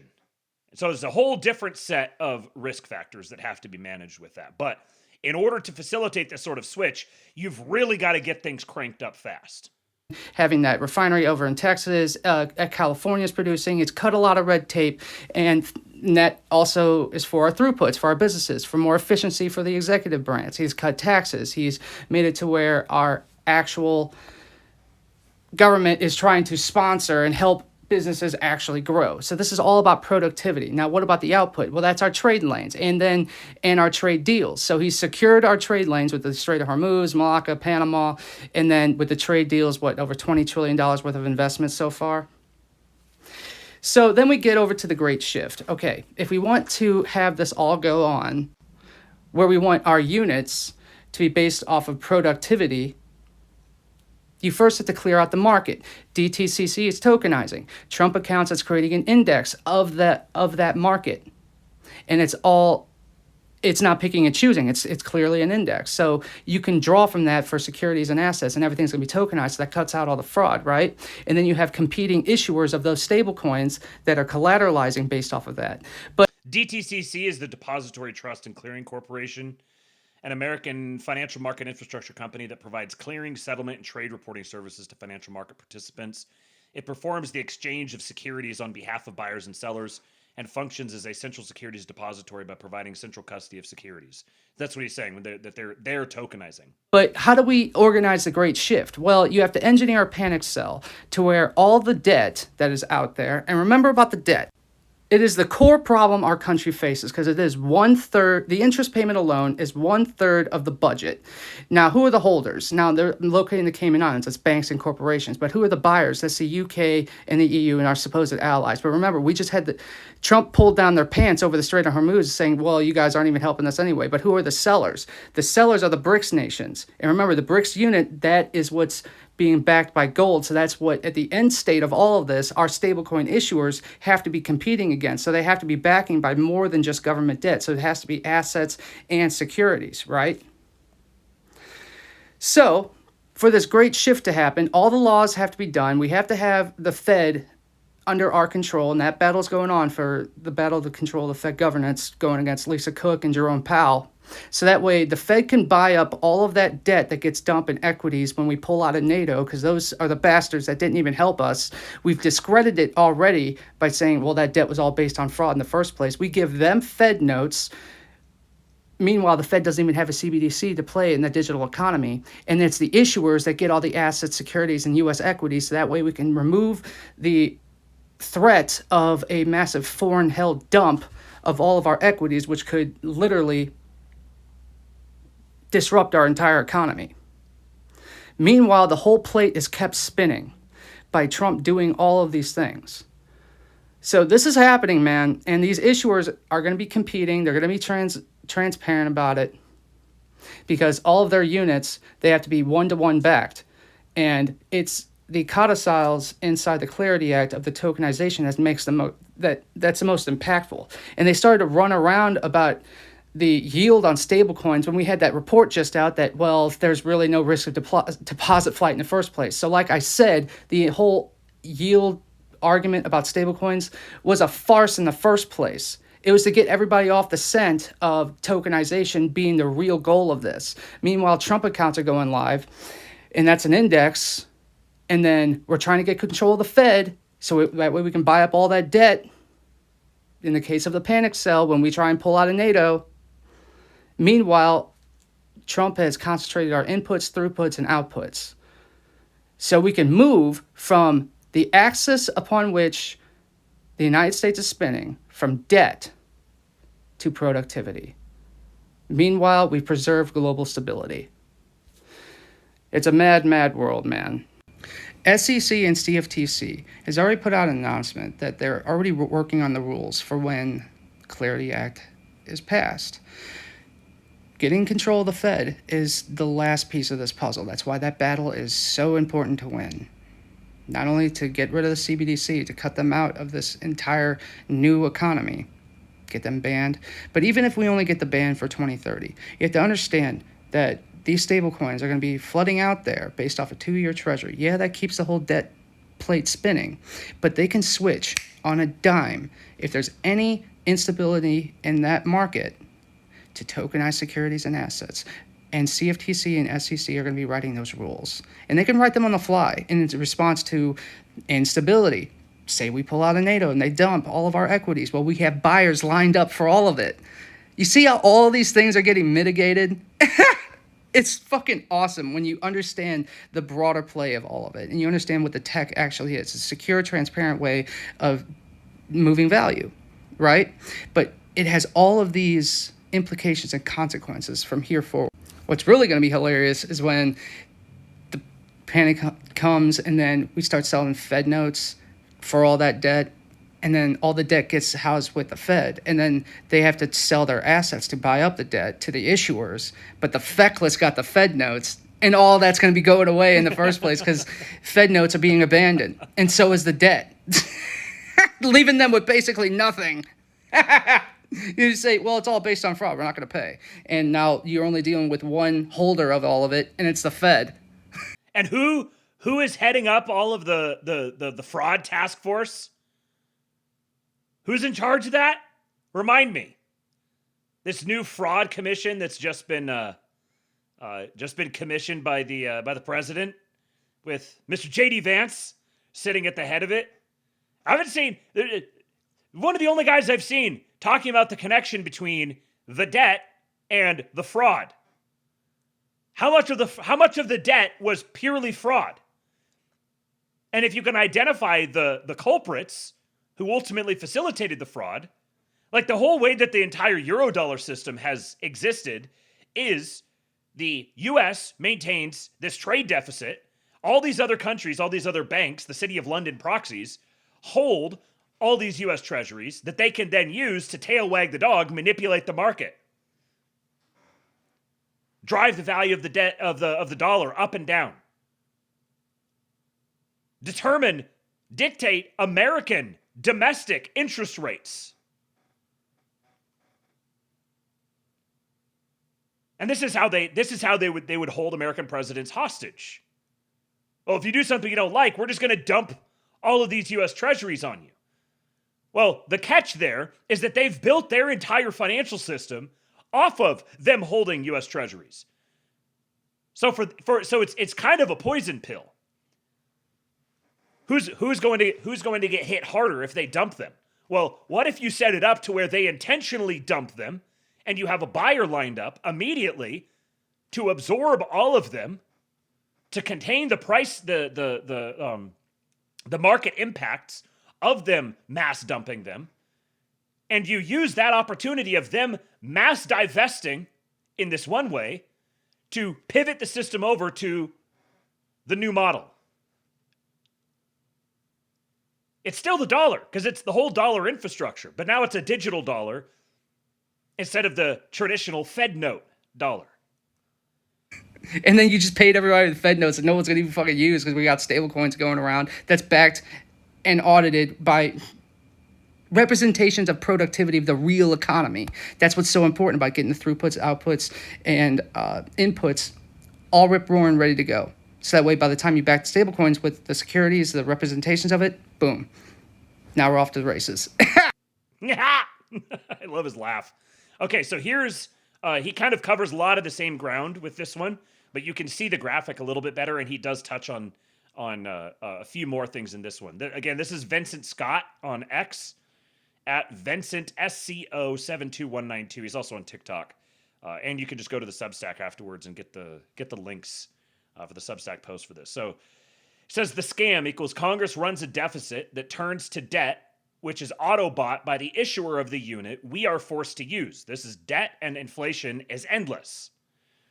He says Ripple has a fully licensed vertical monopoly with the tech that can scale when laws are effective. That is a financial system. Now, again, I'm not necessarily endorsing the Ripple part of it. A lot of that is really more over my head. And I have my doubts that they would do this all fully contained within a single company, a single organization. But that's for other people to have out and debate. What is all going on in the world is called the Great Shift. Imagine the United States as a plate that's spinning on the axis of debt, and we want to spin on the axis of productivity. The plate must keep spinning. If it ever stops, massive amounts of collateral damage will ensue. But how do you do this shift from spinning on the axis of debt to the axis of productivity? Well, first, you must understand what makes up an economy in the first place. You have your inputs, throughputs, and outputs. What's your input? That's your raw materials. What's your throughputs? That's your businesses. What's your output? Well, that's what you're going to sell, right? And it all occurs with units, means, and method. So when he says input, he's referring to raw materials.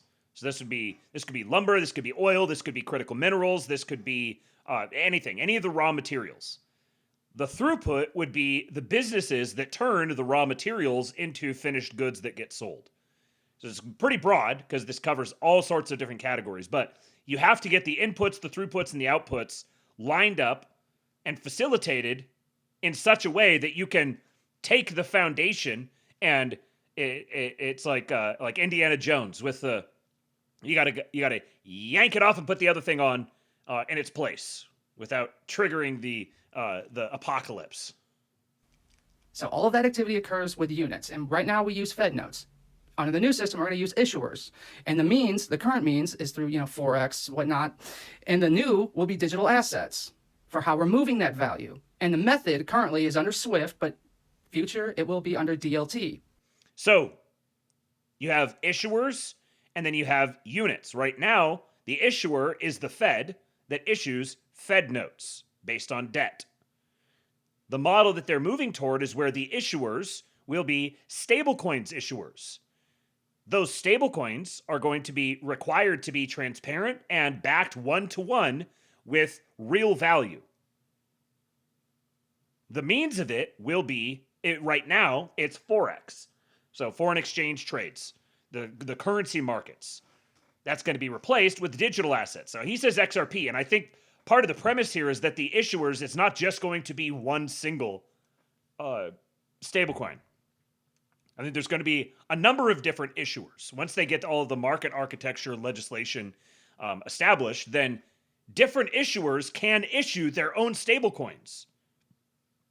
Conceivably, each bank could have their own stablecoin that they use. And my stablecoin is can be exchanged for your stablecoin. Different stablecoins might have different functionalities or different abilities, different programmabilities, different security, whatever. A lot of that is going to get hammered out through regulations and everything, but I personally, obviously this is not an investing podcast, I personally would not be going whole hog just into XRP. I think that part of the idea here is hailing back to, in a sense, some of the old world, where you did have different forms of currency, sort of that could be transacted and used in a exchangeable manner. So you could have different means of exchange in particular geographic regions that might overlap. In this world, in the world of stablecoins, you could theoretically have something like that as well. And there's already multiple different stablecoins that exist, but the market's ultimately going to condense around a few of them, and then there'll be others out around the margins, which is basically how every market works. Now, there's tremendous differences between how those two different systems operate. One is opaque, creates inflation, which cripples the economy, and the units are infinite because the debt is infinite, because that's the axis upon which everything is spinning. So in order for the great shift to occur, you first have to get your economy moving. So what has Trump done? For our inputs, he has boosted production with refining and getting Venezuela back up to production, having that refinery over in Texas, California is producing. He's cut a lot of red tape, and that also is for our throughputs, for our businesses, for more efficiency for the executive branch. He's cut taxes. He's made it to where our actual government is trying to sponsor and help businesses actually grow. So this is all about productivity. Now, what about the output? Well, that's our trade lanes and our trade deals. So he secured our trade lanes with the Strait of Hormuz, Malacca, Panama, and then with the trade deals, over $20 trillion worth of investment so far. So what he's got here, you maybe can't read it. Under inputs, he has minerals, production, and refining on the inputs. The throughput, he has cut red tape, efficiency, and cut taxes. So these are all ways of deregulating to accentuate or expand the efficiency of business operations themselves. And then the output would be American producers take the raw materials, produce finished goods. Those finished goods get traded elsewhere. They go outside the country, traded for stablecoins, and so then ensuring that all these key trade lanes are secured is critical for this. So you have the Strait of Hormuz. See, they've had all this action around Panama and around Malacca, and then they start acting with the Strait of Hormuz, and suddenly this is different. Just because Israel happens to be nearby. Suddenly we just ignore all the other context of everything else the administration's been doing. All the other parts of the world just cease to matter as soon as Israel is invoked. We all just turn our brains off and start shitting in our hands and throwing it everywhere. So then we get over to the great shift. Okay, if we want to have this all go on, where we want our units to be based off of productivity, you first have to clear out the market. DTCC is tokenizing. Trump accounts is creating an index of that market.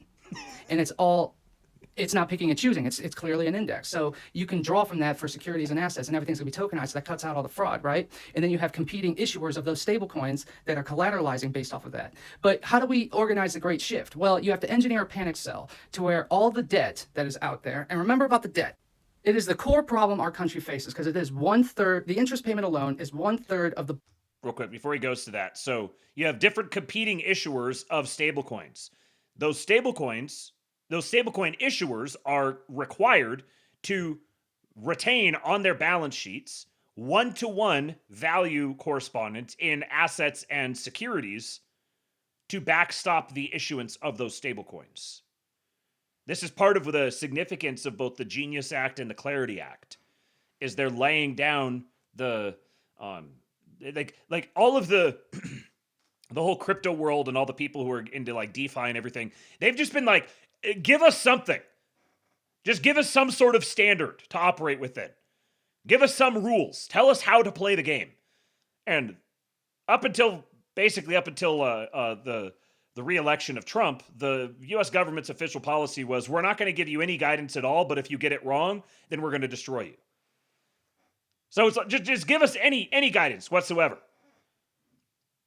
But then if you can kind of conceptualize this, I know the stablecoins thing is sort of hard to think about, but if you imagine having a distributed digital ledger that documents you have this unit, this digital unit that you can exchange with someone else, and that unit is corresponded to or backstopped by this balance sheet that's digitally verified. It's one-to-one backstopped. Now you can seamlessly and quickly exchange these things without the whole Fed debt thing being a foundational part of it. Well, you have to engineer a panic sell to where all the debt that is out there, and remember about the debt, it is the core problem our country faces because it is 1/3, the interest payment alone is 1/3 of the budget. Now, who are the holders? Now, they're located in the Cayman Islands, it's banks and corporations, but who are the buyers? That's the UK and the EU and our supposed allies. But remember, we just had Trump pulled down their pants over the Strait of Hormuz saying, well, you guys aren't even helping us anyway. But who are the sellers? The sellers are the BRICS nations. And remember, so banks and corporations are the holders of U.S. debt. National allies are the buyers of U.S. debt. The sellers of U.S. debt, the people who do not want to hold U.S. debt, would be the BRICS nations. But at some point, potentially, the buyers of the debt may also say, well, we're going to be sellers as well. And so if there's this flood of U.S. debt onto the market being sold off, this is a massive vote of no confidence in the dollar. And this is like the people who talk about de-dollarization and everything. This is the sort of world that they're describing. But the people who have held the debt are holding it for the possibility that at some point they can hold this "we're going to sell your debt" thing as a sort of Damocles over the United States' head. One other thing he doesn't mention in here, but the supplemental leverage ratio rules that have changed recently for American banks are enabling, or American financial institutions, it's enabling American financial institutions to also hold more U.S. debt so that it's kept domestically here in the country. It's enabling them to, instead of it being treated like a liability on their balance sheet, that they have to hold collateral against when it's supposed to be the pristine collateral. Like U.S. Treasuries are the definition of like baseline pristine collateral because it's a bet on the full faith and credit of the United States government. That's supposed to be the pristine collateral, but American banks have been required with these supplementary leverage ratio rules to treat the treasuries on their balance sheet like liabilities that they have to hold assets against to secure as if it was a liability. That's the thing that got wiped away. There's a great episode between Tom Luongo and Caitlin Long talking about this. I think it was like last spring. It's probably been about a year now. But that's going to enable American banks to actually purchase more of U.S. federal debt, so it's kept here within the homeland. remember, the BRICS unit, that is what's being backed by gold. So that's what, at the end state of all of this, our stablecoin issuers have to be competing against. So they have to be backing by more than just government debt. So it has to be assets and securities, right? So for this great shift to happen, all the laws have to be done. We have to have the Fed under our control, and that battle's going on for the battle to control the Fed governance, going against Lisa Cook and Jerome Powell. So that way the Fed can buy up all of that debt that gets dumped in equities when we pull out of NATO, because those are the bastards that didn't even help us. We've discredited it already by saying, well, that debt was all based on fraud in the first place. We give them Fed notes. Meanwhile, the Fed doesn't even have a CBDC to play in the digital economy. And it's the issuers that get all the assets, securities, and U.S. equities. So that way we can remove the threat of a massive foreign-held dump of all of our equities, which could literally disrupt our entire economy. Meanwhile, the whole plate is kept spinning by Trump doing all of these things.